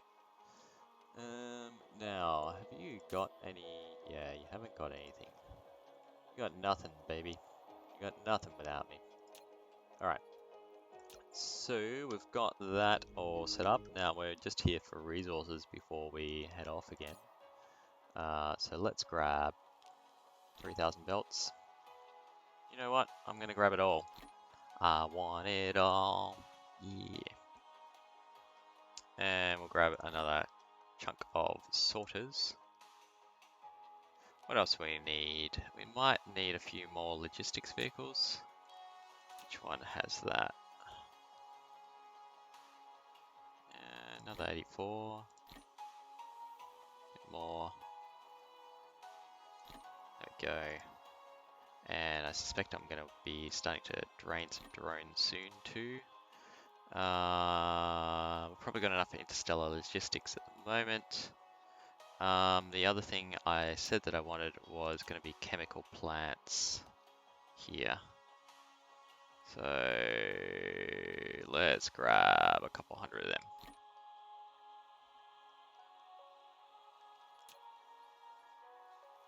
How are we doing on my own warper supply? Pretty good. Same with antimatter supply. We're all good. Alright. So from here, we're gonna head to June. Oh.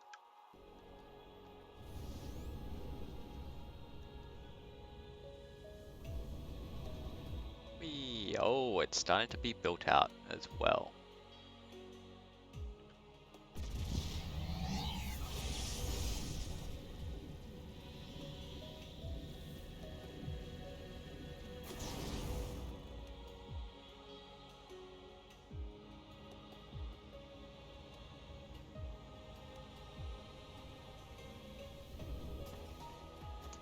Okay, here we are on June. Now, the first thing that we're going to need for this particular place is going to be a power exchange facility again to produce our local power.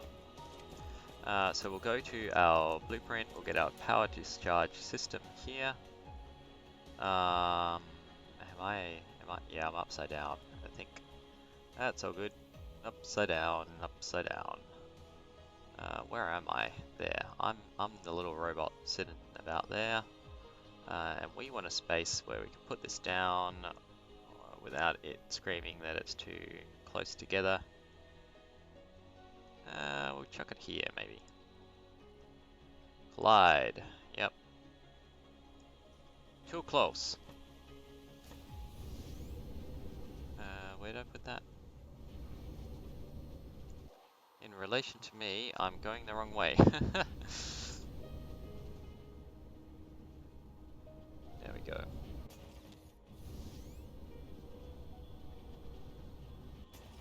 Hi there.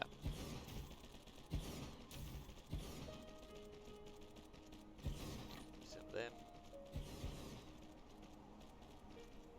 And we're good, I think. Just gotta build this out.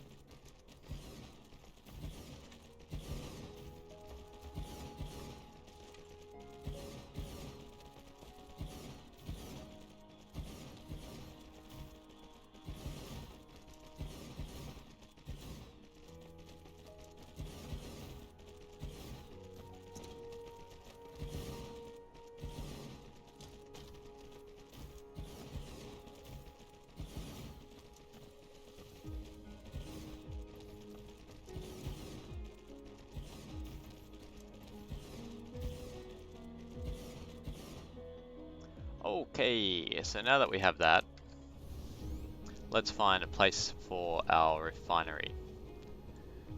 What have we got in this planet as well? We've got about 5.5 million coal, so that's going to probably be used for our paint factory that we're going to build here.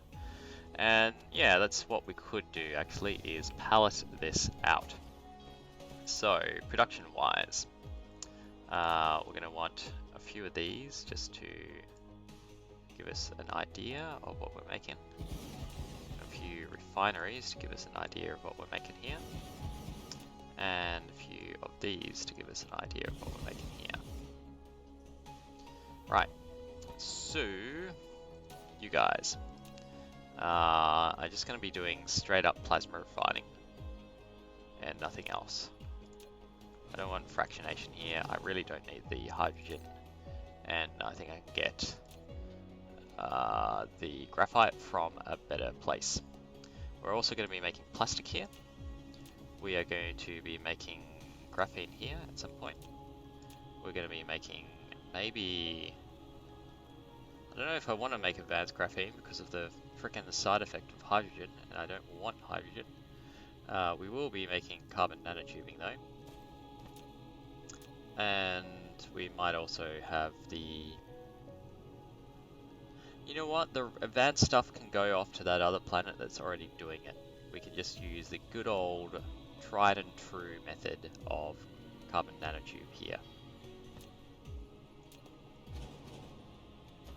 And so I think that satisfies everything that we can do in one of these guys. Hang on, let's just double check that. Put you down. Yeah, there's nothing in buildings. I did put down plastic, didn't I? Yep, did. Cool. Alright. And we won't be making acid because we can actually just get it from acid seas, and it's renewable that way.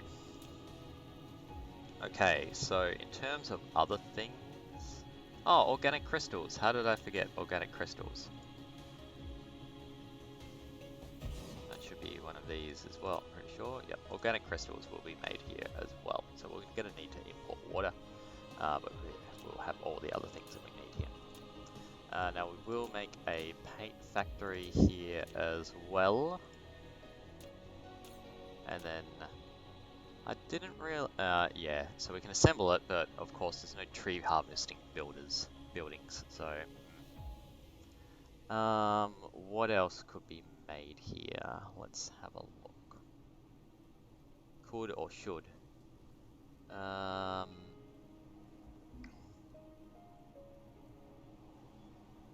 really want June as the kind of the chemical sort of place.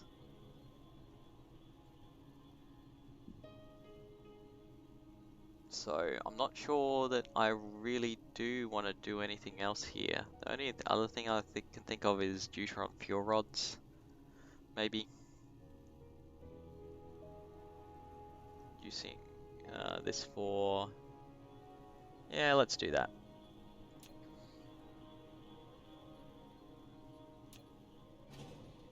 Alright, so now we have the palette for June in terms of what we're going to be building here. We're going to be making a paint factory on June. We're going to be making deuteron fuel rods. We're going to be using up all the oil sort of things. Producing plastic is the first thing, but we'll also go for these other materials because while we're direct mining organic crystals, eventually we're going to run out and we're going to need them.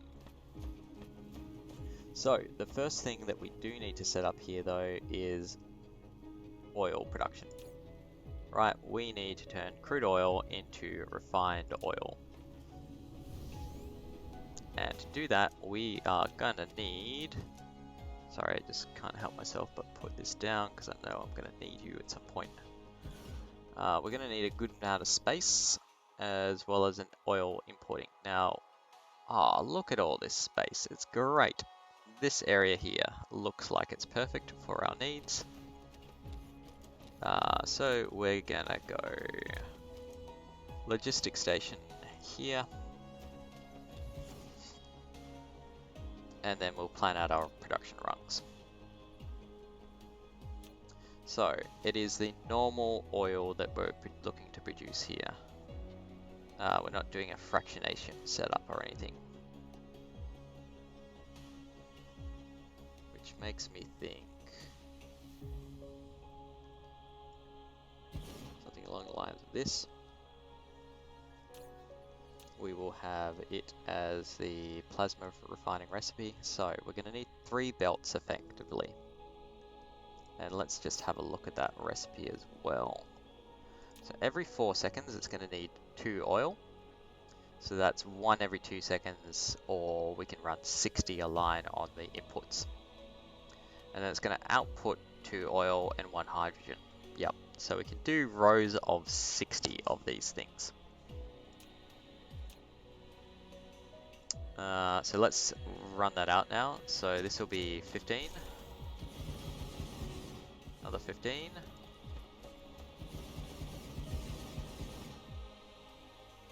Another 15.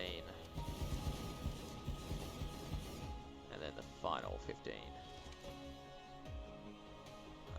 There's a need for foundation there.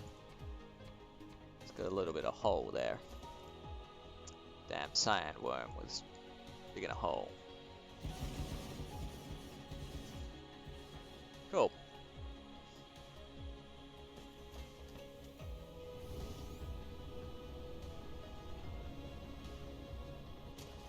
Now,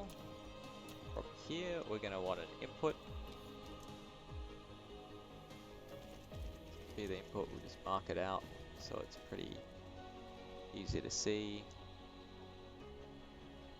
Then of course we're going to want another 2 belts as well.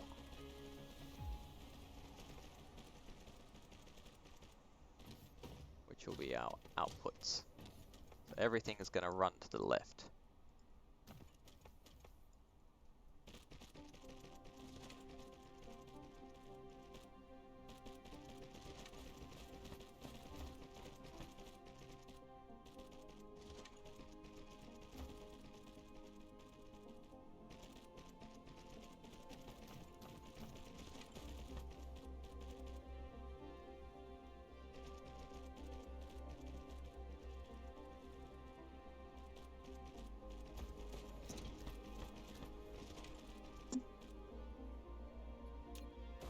So we can just cut you there. Now we're going to need belts next. So we're going to go input here, output to hydrogen in the middle, and petroleum at the end here. The next thing that we're going to want is power for these suckers. So we'll just start building this out along like so. Maybe every join here.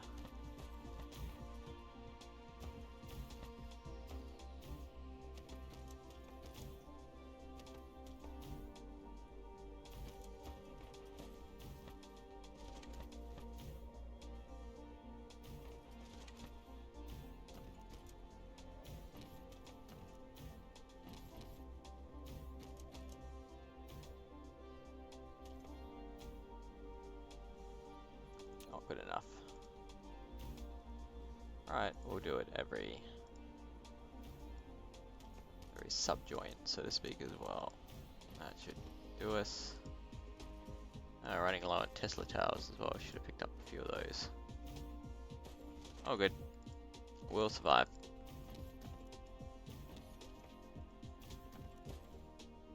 Probably should have just used substations here. Actually, yeah, that's what we're going to do. I know it's a pain. I've got a high chance of deleting belts when I do this as well. I misclick it all. But I think it's going to be worth it for long-term planning here.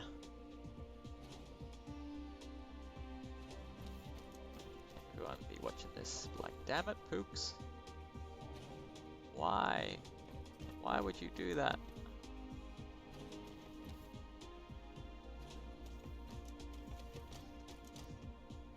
Okay. So, one of these.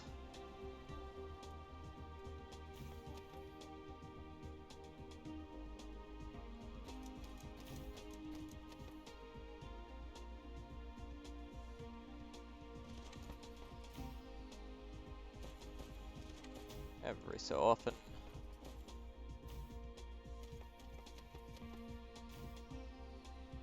And we're all powered up. Final thing that we need to do is just run those belts down.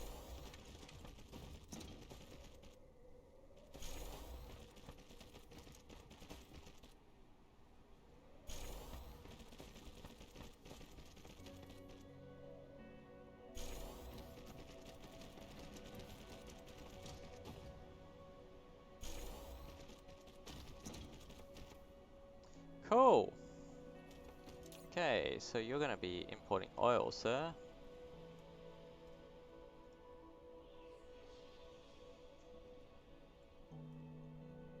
Not sure how far 12,000 is actually going to go in this situation, but anyway.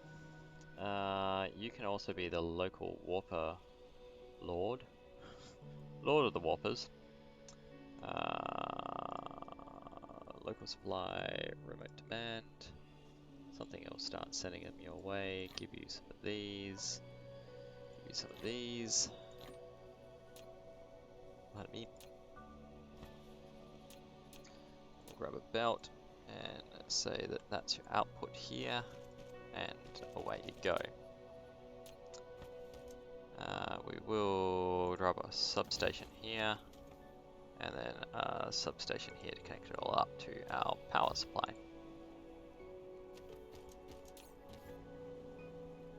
And then you can be the local supply, sure, but then remote demand is stuff.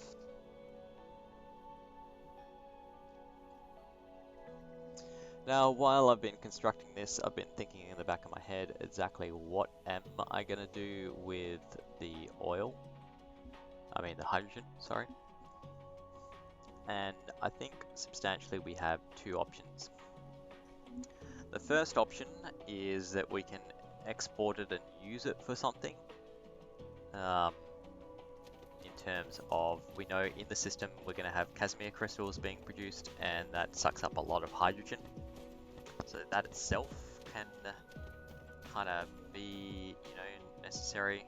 Or somewhere eventually we're going to be making more energy matrices, and that's gonna need to, hydrogen as well. And while traditionally I'm getting those from gas giants, I'm thinking that, okay, maybe we could convince it to pick up the hydrogen locally first and use up the excess that this produces before going to a gas giant to grab its needs. That's really what's going through my head there. So in our logistics station at the end here, what we're going to do is we'll set this so that it will, might as well put it fairly close, so that it's going to accept petroleum and it's going to accept hydrogen and supply it. We'll also make it have some warpers for when it needs them.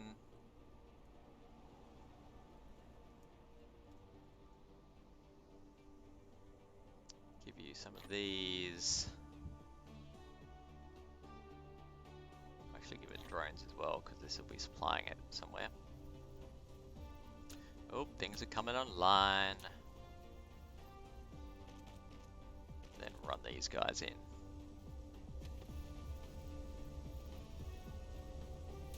So it can now supply hydrogen wherever it's needed and refined oil wherever it's needed.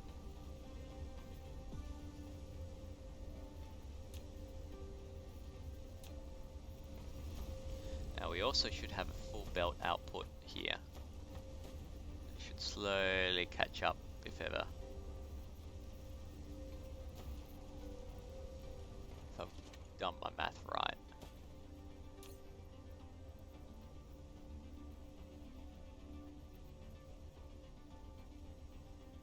If not, then this will never get enough supply and this will never output. These will just always stay offline basically because they'll clog up with oil. What was the recipe again? So producing 2 every 4 seconds.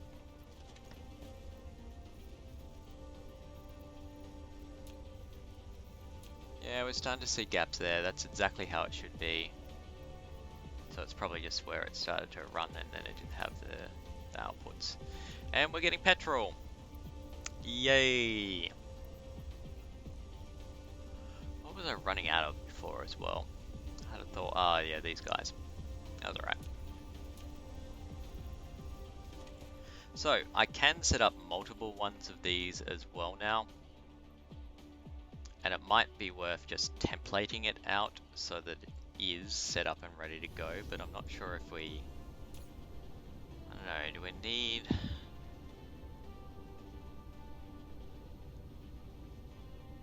or if we need multiple ones of these too.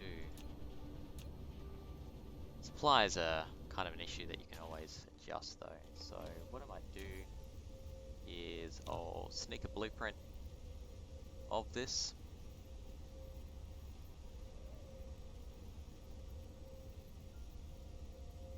This shebang here, we'll use it now rather than make it into a setting.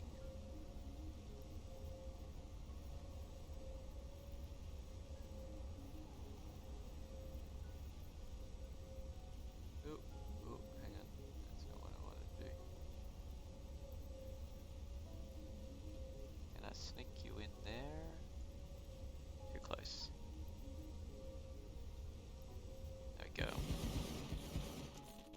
least make another one.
And we'll see how we go, basically.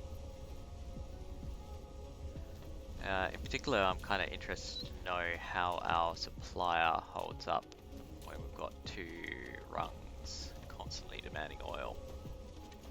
It is demanding more transports come in, which as it should be.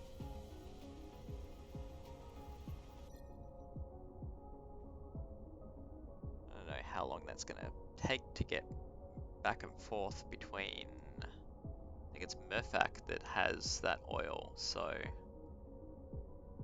it is quite a long haul to bring it across. At some point we'll probably have a better local supplier. For example, Venebulum has oil, as does our Dib, and whatever that symbol is, Camel Land. It's got a few cool things actually in it. Anyway, so we have kind of the outlay for our petroleum refinery on June now. There is quite a few different things that we'll be producing on this planet though, so I definitely don't want to just kind of start filling it up with refineries. We also want to have a look at our power as well, how we're doing at 100% satisfaction, that's good. You've run out of batteries though.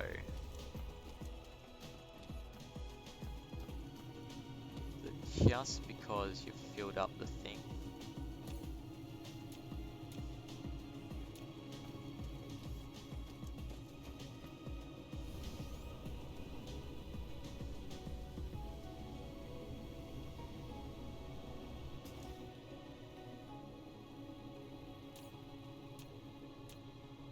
Problem with the sort of splitter system.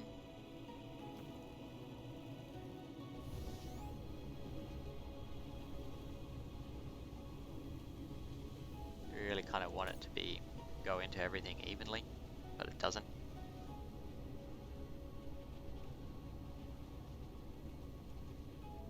Alright, that's something to monitor. I mean, the way to deal with this is just to flood it with more batteries.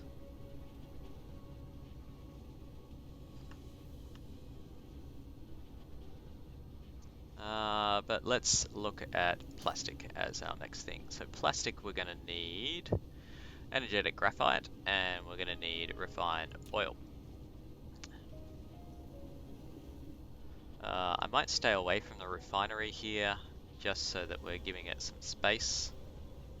But it does make sense to kind of make the plastic factories right next to it, to the left of it, just in terms of this, the inputs here. So I could actually just run it straight out of here, but I want to set it up to be modular so I can use it for blueprints. So even though it is actually going to be a little bit inefficient, we're going to put in a interstellar transport hub here, and it's going to demand the things that I need. So it's going to demand that, and it's going to demand energetic graphite. So this is going to be storage on a remote basis, local demand, and yep, here they come. We're going to go storage on a local basis and remote demand, and so that'll start coming in Interstellar here now. Eventually that is going to need to supply itself. We want it to, so we'll go local demand for warpers, remote storage on that, give you some transport systems, and yeah, a few logistics drones as well. Then let's have a look at the plastics recipe. So every 3 seconds, it's going to need 2 units of petroleum and 1 unit of energetic graphite. So that's pretty sure it's 2 divided by 3 is the math here. 0.66, yeah. Which means we can produce 30 divided by 0.66, 45 of them, roughly. 45 plastic factories per line. And then that'll be the maximum input function that we can do.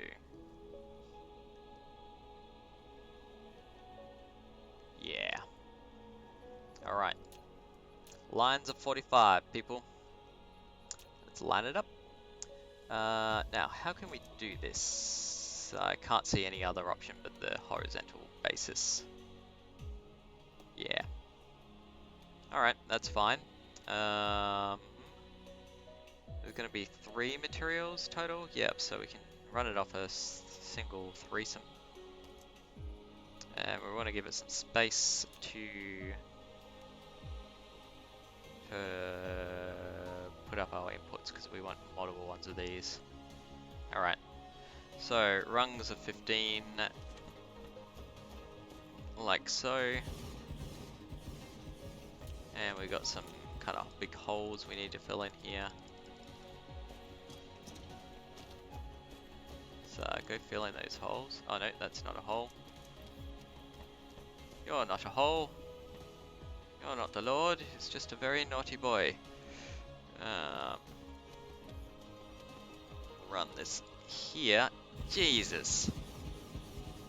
I know I just made a joke about that, but really? That's okay. It's what the math says.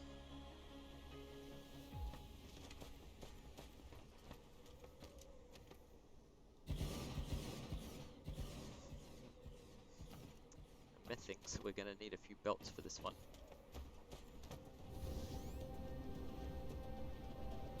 Whee!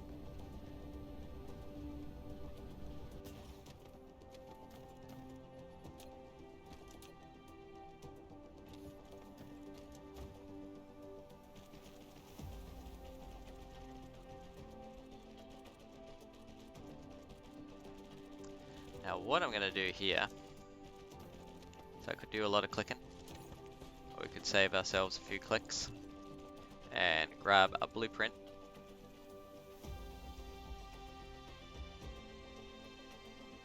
Of just those belts.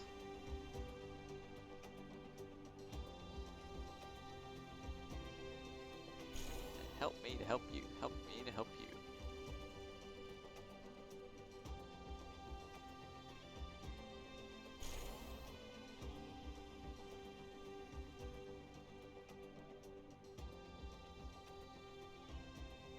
Yeah, worth a shot. Go drones, go! Let's race the drones. Yep, drones are not gonna win.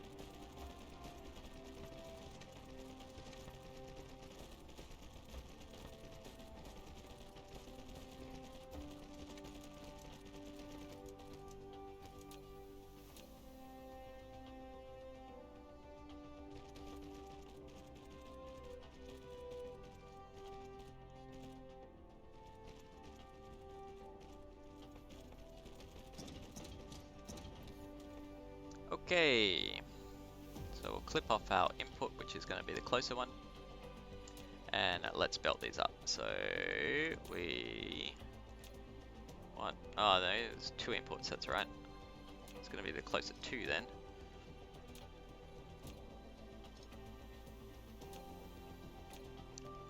Input, input, output. And set to plastic. And we'll copy this down.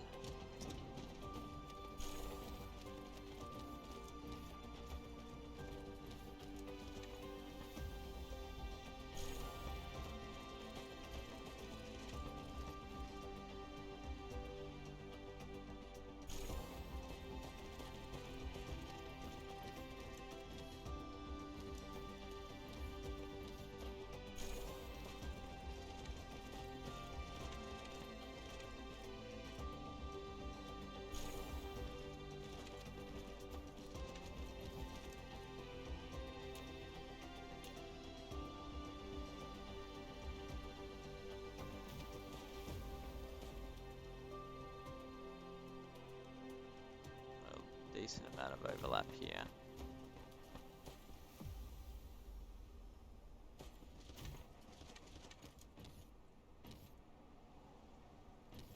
So that no belt is left behind.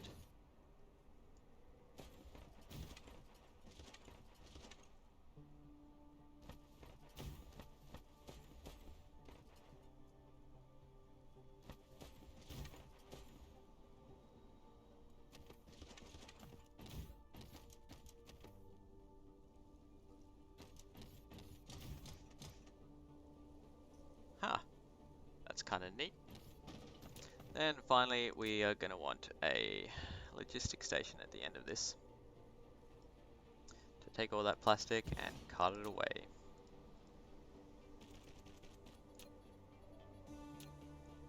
Just give it an extra one of these. Alright, you're going to accept plastic. You're going to have some drones. You're going to need, maybe you need warpers. Storage, local demand.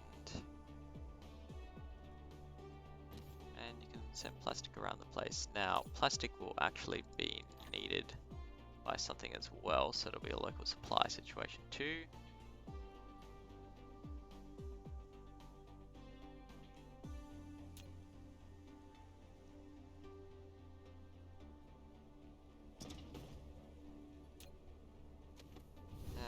Yeah, we just need to power this bad boy up and it should start producing plastic for us.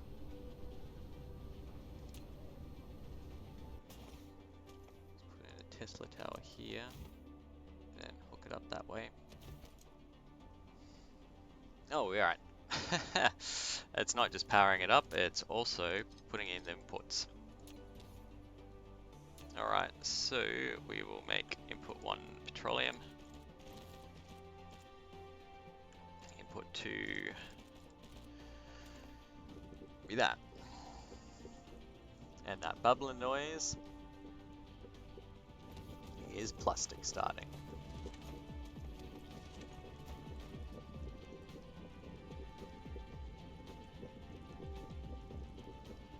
Now that's effectively producing not even a full belt of plastic. I think that's going to produce half a blue belt of plastic. So we're actually going to need this a couple of times, I think.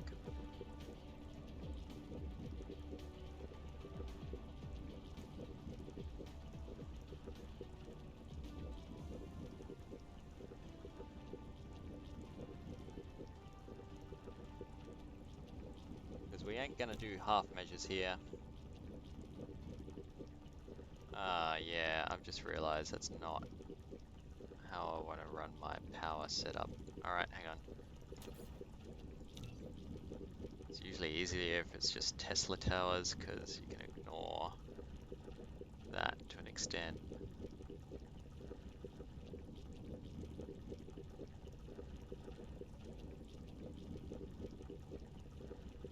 Use that now. I think what we want to do is do this kind of groupy 2E thing. Right, so if I do that, and then I'm pretty sure that these need 3 blocks. 1, 2, 3, like so.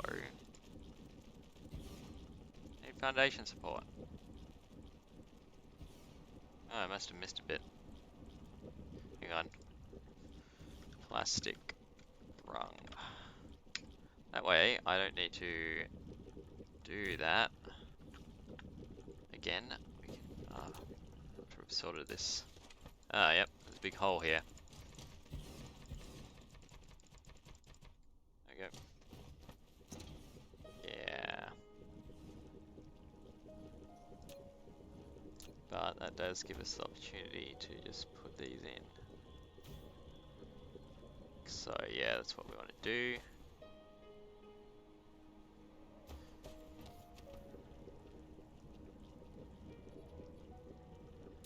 Actually,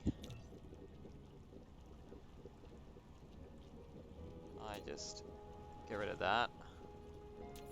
Do a blueprint copy now of what I've got set up.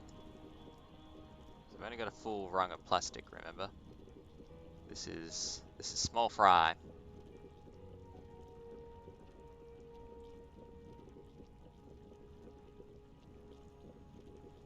Use now.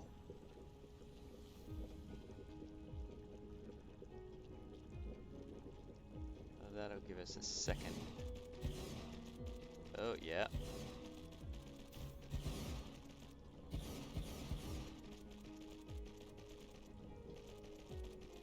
A third.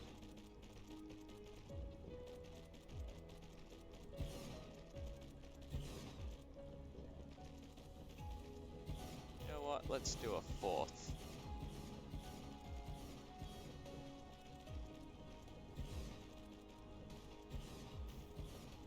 Do we need foundation support? Over there.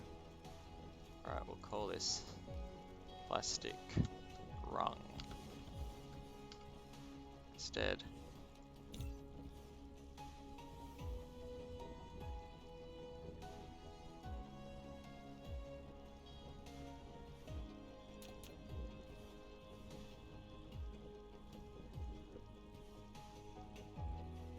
And then just go sort that the foundation hole here. Lack of item. Oh god, I hope I actually hit the hole then.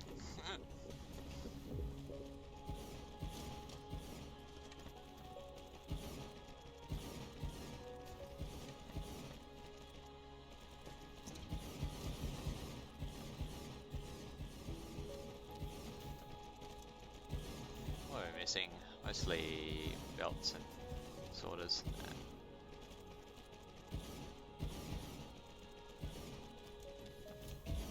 While we're around, we will just put in these are going to need this down here as well.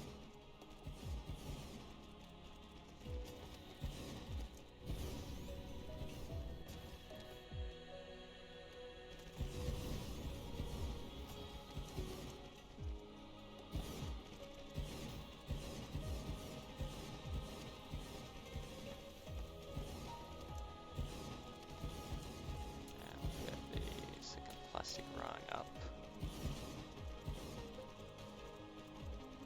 Sure, that's set up and ready to go.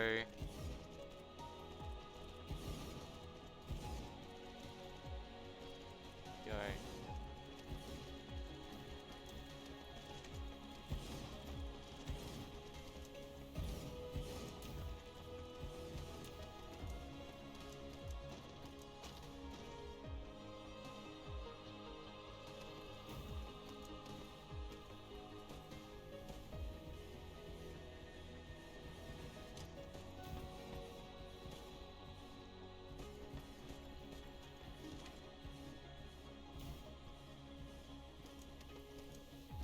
Should mean that everything gets powered.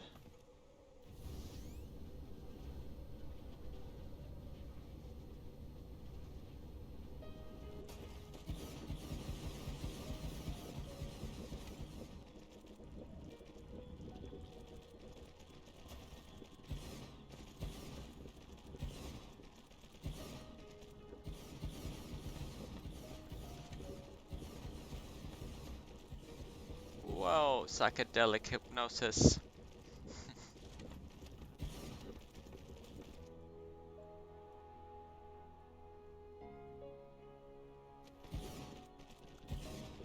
autosave, freezing everything up.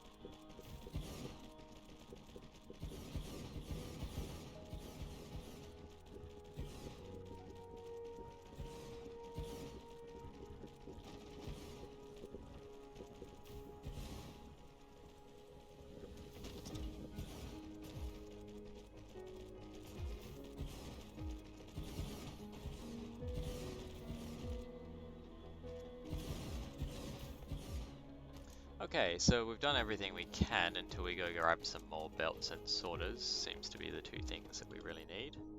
So let's run back to Arrakis launch and grab those components. I also can't help but notice that our Dyson swarm has either been absorbed or something has happened to it, or it's just run out. One of the two. So we'll probably want to do something with that too.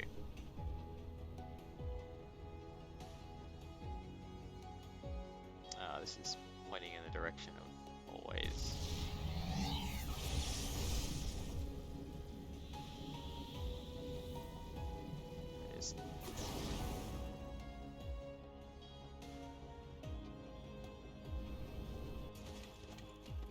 Hi there.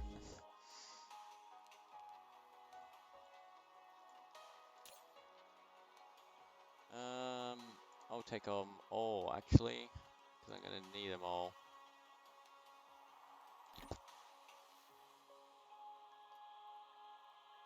So I'm going to need a good chunk of these sorters too, please. You know what, just up this a little bit, please. We'll take 8,000.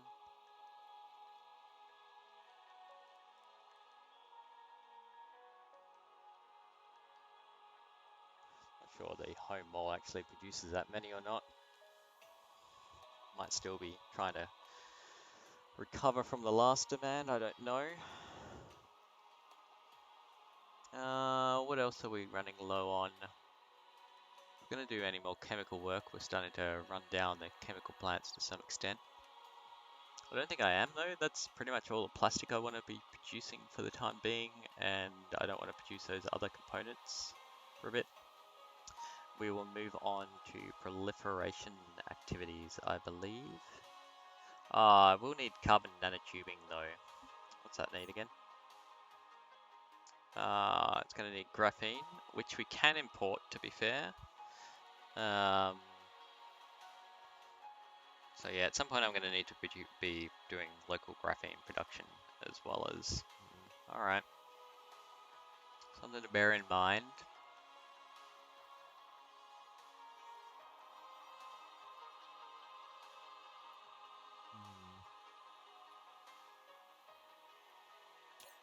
Definitely know I'm going to need to wait for belts to arrive though, so while that's going on, let's go switch on our... where is it? Our shooter McShootish thing. There he is. I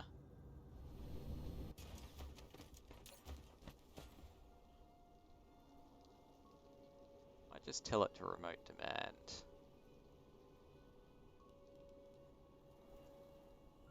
A lower rate or something. How is the old Dyson Sphere coming? Yeah, we got progress.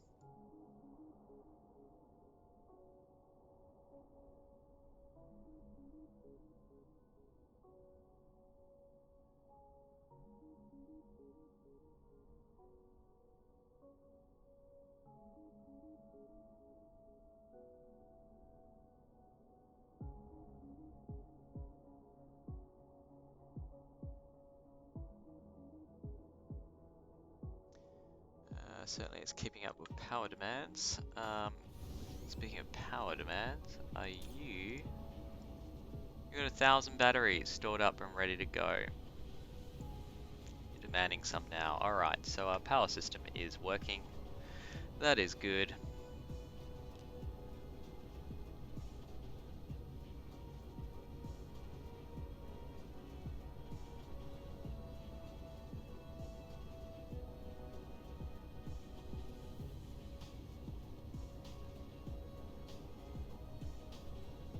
I think it's going to need some more batteries into the system, to be honest. I might set that up now.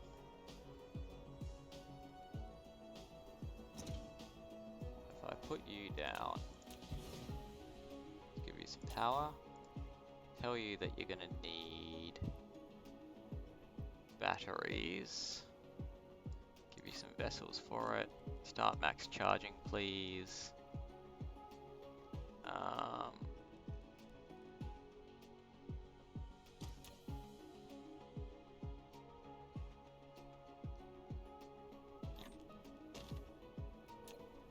Gonna manually give you some warpers. The local supply them to this thing. Have some drones for that activity. But then start remote manning this.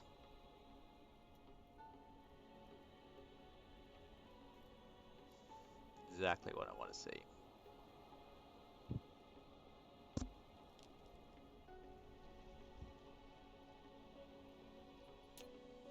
And when it arrives, you can local demand here.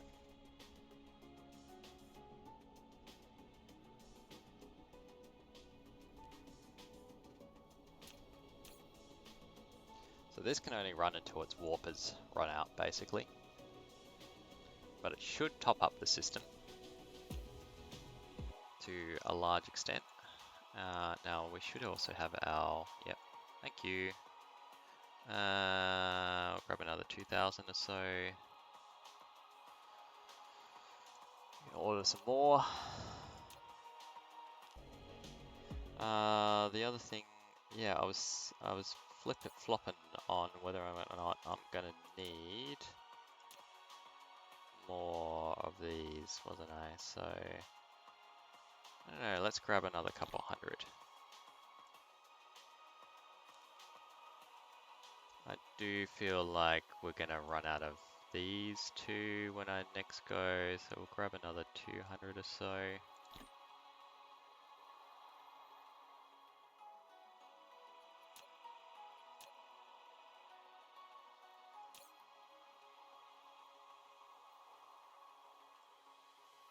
$7,000 in my inventory. Yeah, not gonna be enough. Another 1,200, please. And we might grab a few more of you too. Alright, we're full up on our inventory. Nearly 2 spaces left. That's good enough for me. I'm actually going to kick out these things because I'm never going to use them. Ah, power poles too. Let's grab some of them.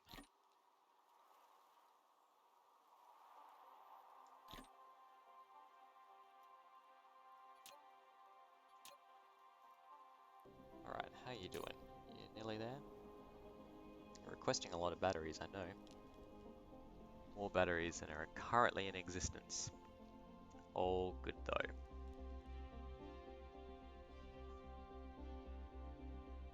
Home Planet's like, oh my god, we got this mass demand of batteries orders.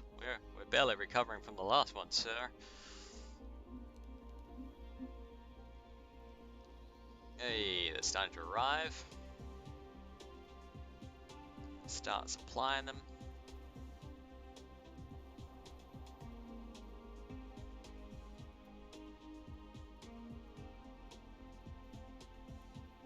And the last one should be in any moment now. There we go.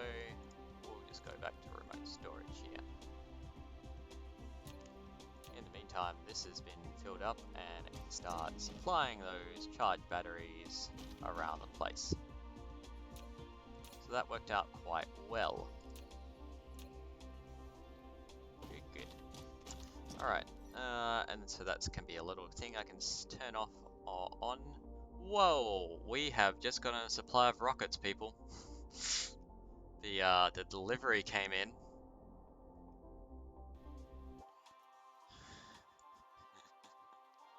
And yeah, we're down to 0 already. Immediate. Yep, we'll take those, sir. You don't need to hang on to them. Yeah, they're all gone already.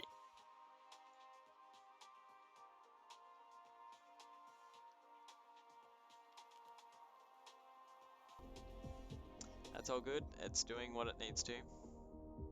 It's good to see this massive swarm of rockets come in. Build the next section of the Dyson Sphere.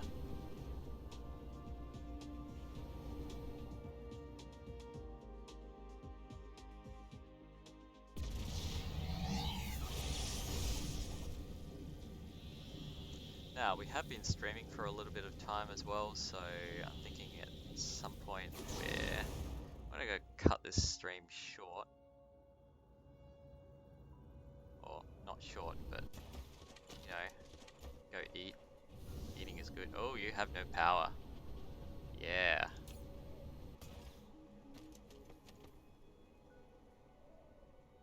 We'll up the demand a little bit here.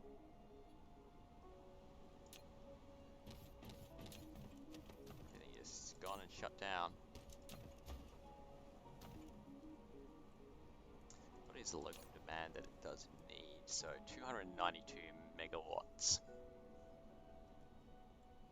Does our discharge station do that? It's probably the question. Each of these are capable of 40. Yeah, it does. By a lot.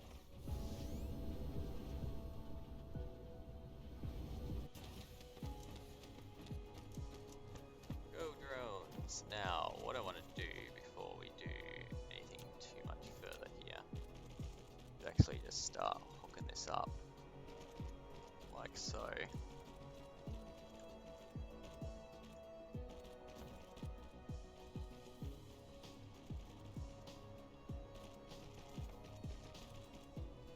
Not sure if I'm going to need another logistics station. I'm not here to actually fully supply everything.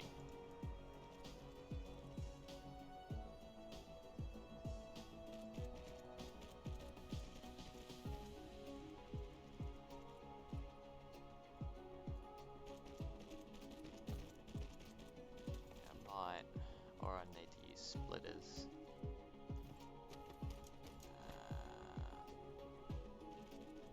Yep, gonna need to use splitters. That's alright, we'll put in splitters for this one. We might not for future ones.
Benefit, of course, is this is outputting stacked materials,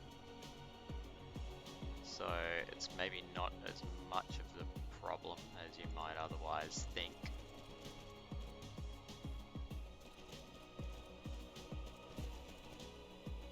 It's not going to be in. It shouldn't be.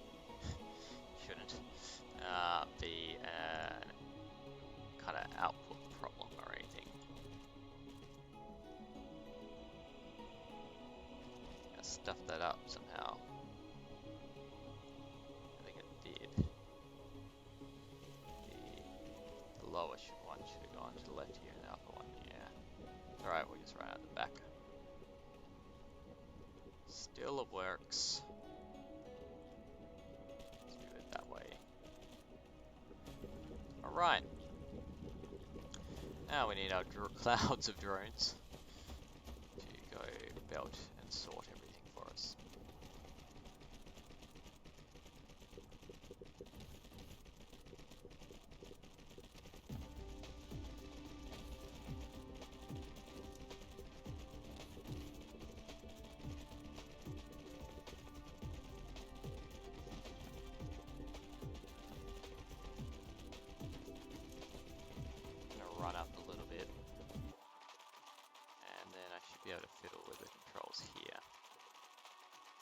supply. Good. I don't know if my home planet is actually demanding this or not.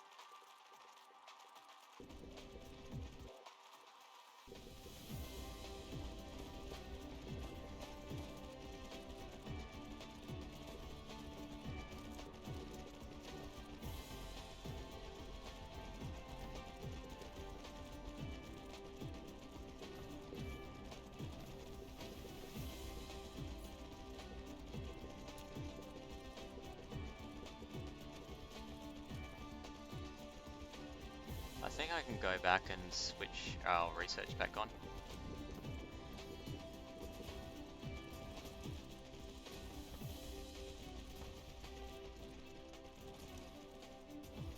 Well, yeah. Let's get it so these are belting in.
What the actual demand is for this.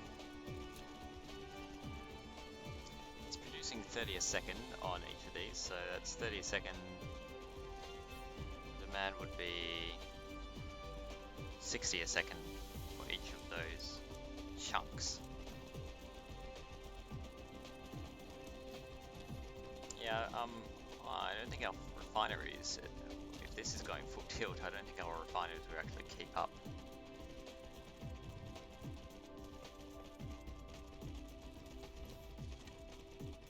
Because it would be 60, 120, 180, 240 a second petroleum to actually keep this running.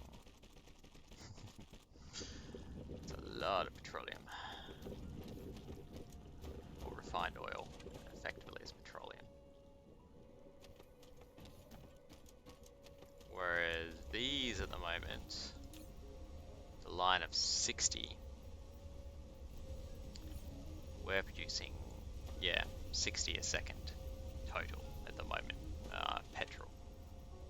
So it needs to be a lot bigger. Ah, something has been taking the hydrogen. That's good.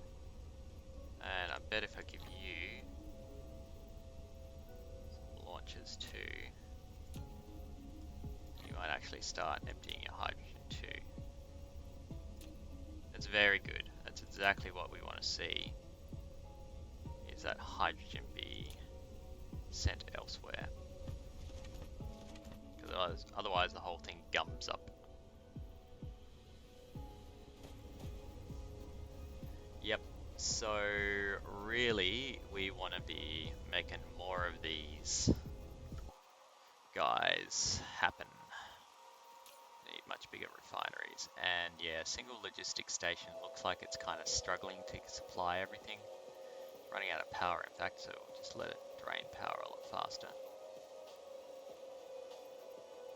So I can go get its oil.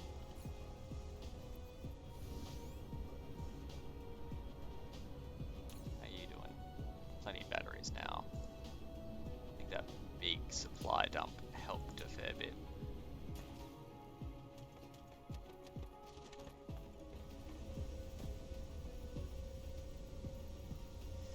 Yes.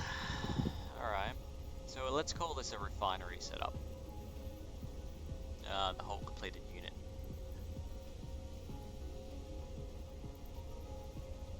So if we take that as a blueprint,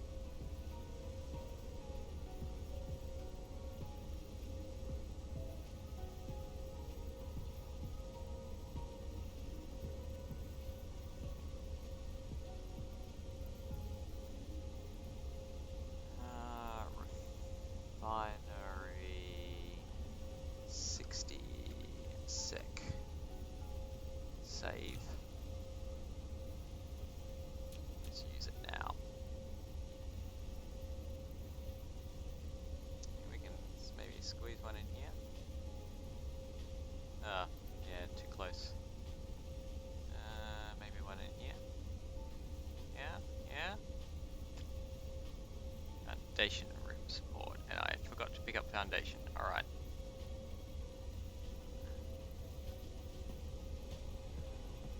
Yeah. Collide because we're getting too close. Too close to a logistics station. That's a hole. Yeah, I think it's highlighting the holes for me. That's actually quite helpful. What about here?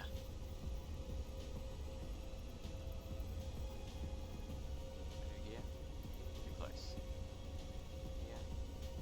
Too close to advanced mining machine. Alright. Here.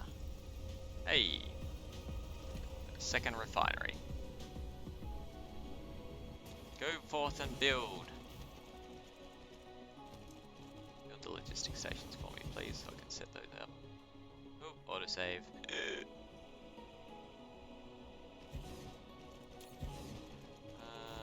100 drones for you. And eventually you're going to be supplying elsewhere. Or you could be, so we'll give you things. Go.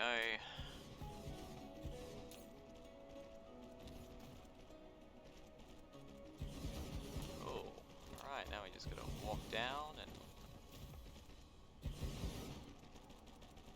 let all the drones build it up. It's fairly space wasting sort of thing. That gives us 120 oil a second total at the moment. So we're gonna need more. Especially if our factory starts running at capacity. Of course, it's not always going to run at capacity, is the other thing to consider, is things will switch on, switch off, depending on the demands at the time.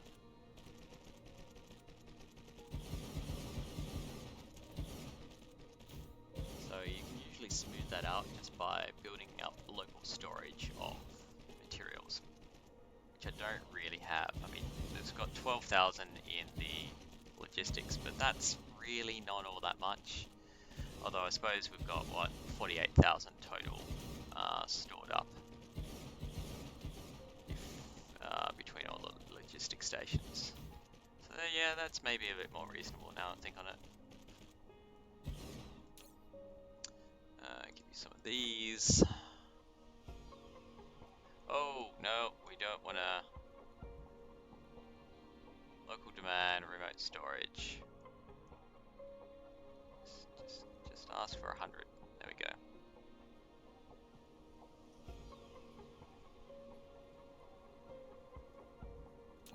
Alright, then it just needs power.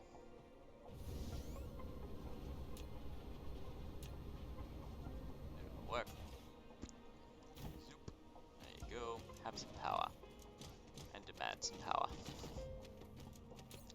Okay, so that's now asking for crude oil as well, which is great. Probably playing hell with the local power demands as well. 300 megawatts is a lot.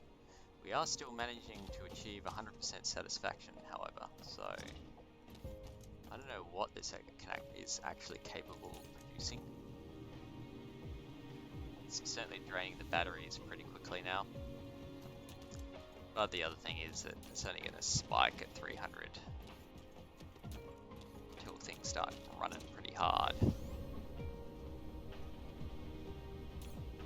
Yeah, you're going to run out of oil potentially before you get more. Oh no, saved by the bell.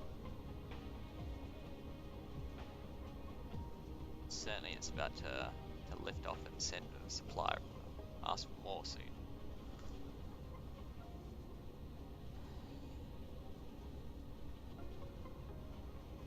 Yeah, just keeping up at maximum, assuming that the supply side also continues to keep up. And that is the thing. We only really have one planet that's producing oil at the moment, and while America wants to invade, does have a lot of oil there, it may not be enough in the end.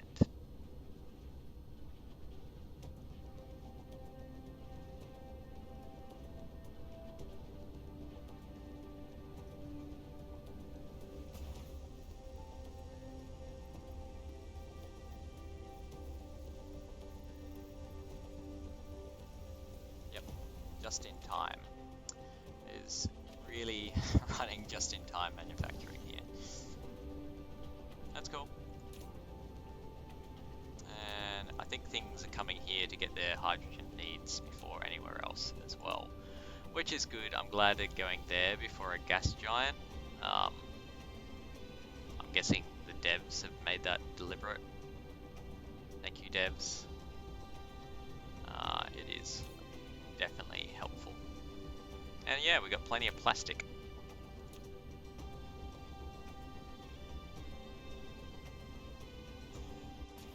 Alright, we have made a giant plastic factory, basically. And we've nearly run, oh yeah, we've nearly run a ring around the planet. So 30, 60, 120, 180 a second of plastic is what's going on here.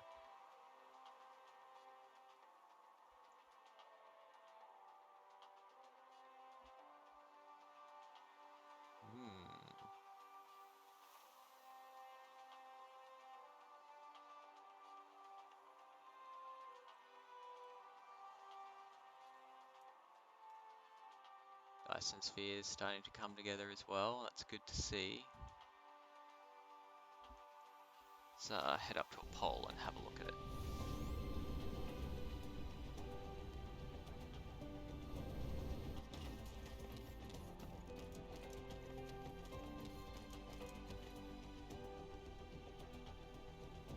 Yep, bits going everywhere.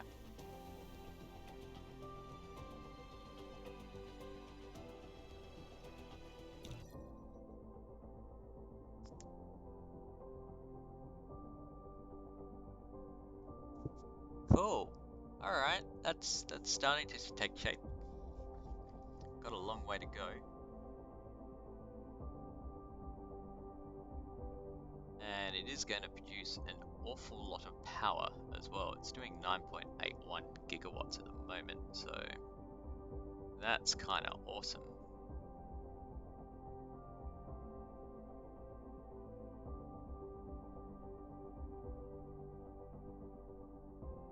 Love how these kind of come into alignment and then shift out, and then it's a chaotic mess, and then you just see these perfect kind of lineups starting to happen again.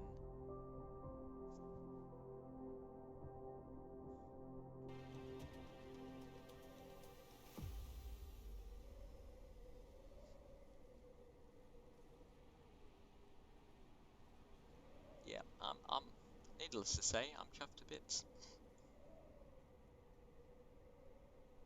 Even the robot's like, whoa, dude.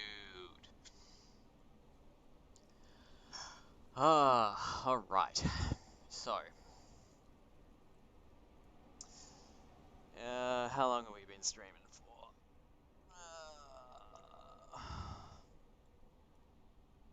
Gotta be a while now. It's been 3 hours, yeah. I'm thinking a break. Thinking a snack. Some food. It's been a while since breakfast. Whoa, that is a lot of silicon. It's all kind of neatly lined up too. Okay, so we will make a cut here. I think it's a good chunk of time. The whole thing looks like it's having acupuncture to its face. Next up, plans. Plans and plans and plans. Let's discuss plans while we put down miners. I think the next thing that we want to do, or the most logical thing to do next, is to start a proliferator factory here on June. Because ultimately, at the moment, we're producing things, but we're not proliferating the materials, and that makes it less efficient. So it makes sense to me that we should be kind of, you know, making good use of the materials that we're pushing into this. So even the crude oil, and just putting that out in there as proliferated materials will make a big difference in terms of its output and usage, and in terms of its efficiency. So I think that will be the next factory that I do work on here on June. And following that, it could be, yeah, I know that I need something that's going to produce blue motors, for example. That's a big need back at the main base, and that will actually smooth out a lot of our requirements. So that's on the cards.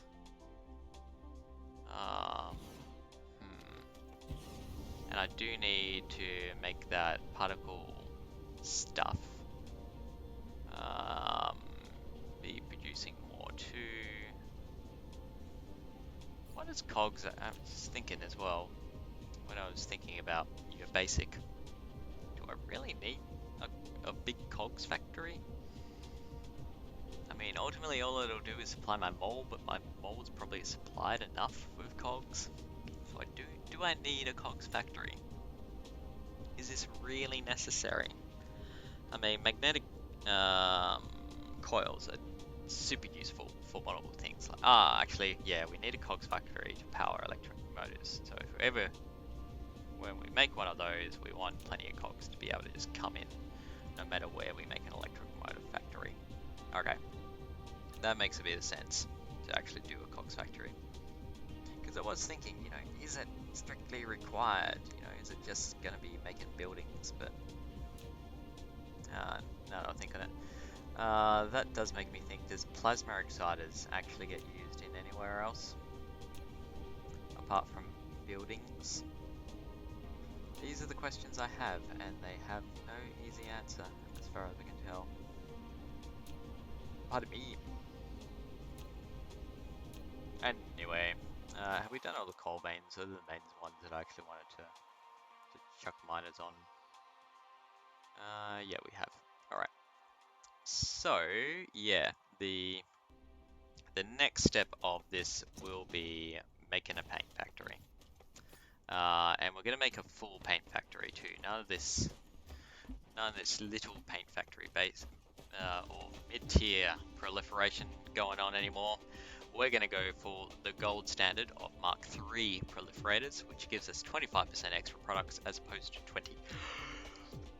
And it's only 5%, but it is, you know, it is that extra 5% output. So an extra 5% of rockets would be, you know, a fair bit, really.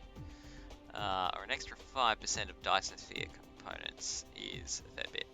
And it's really just all we need to do is use carbon nanotubing. So I fully expect once we have that factory up and running, then carbon nanotubing production is going to go into a shortage, basically. And so the next thing after that would be a carbon nanotube factory, and then I suspect that what will happen is that we'll have a shortage of graphene after that, so we'll make a graphene factory here on June. And from there, we'll probably need to be producing more acid somewhere. So we'll go find some water pumps and start pumping acid from the local acid hole. I wanted to say watering hole, but is an aciding hole a thing? Anyway, that I think makes for a good plan. So thank you very much for everyone who tuned in on today's stream. All 227 views who clocked in. Now it may have been, I guess, a few of them that only stayed for a little bit of time. So as they navigated elsewhere, that's fine. But for those who enjoyed the entire stream, thank you very much. I'm glad that you enjoyed it. And if you did enjoy it, drop me a follow if you want to see more. If you want to see us continue to build Arrakis into this amazing factory with all these planets, it'd be a mega factory in Arrakis. Oh, look at those rockets, fantastic. But I'm going to go find some food. I hope you enjoyed, and I will see you in the next stream. Bye now.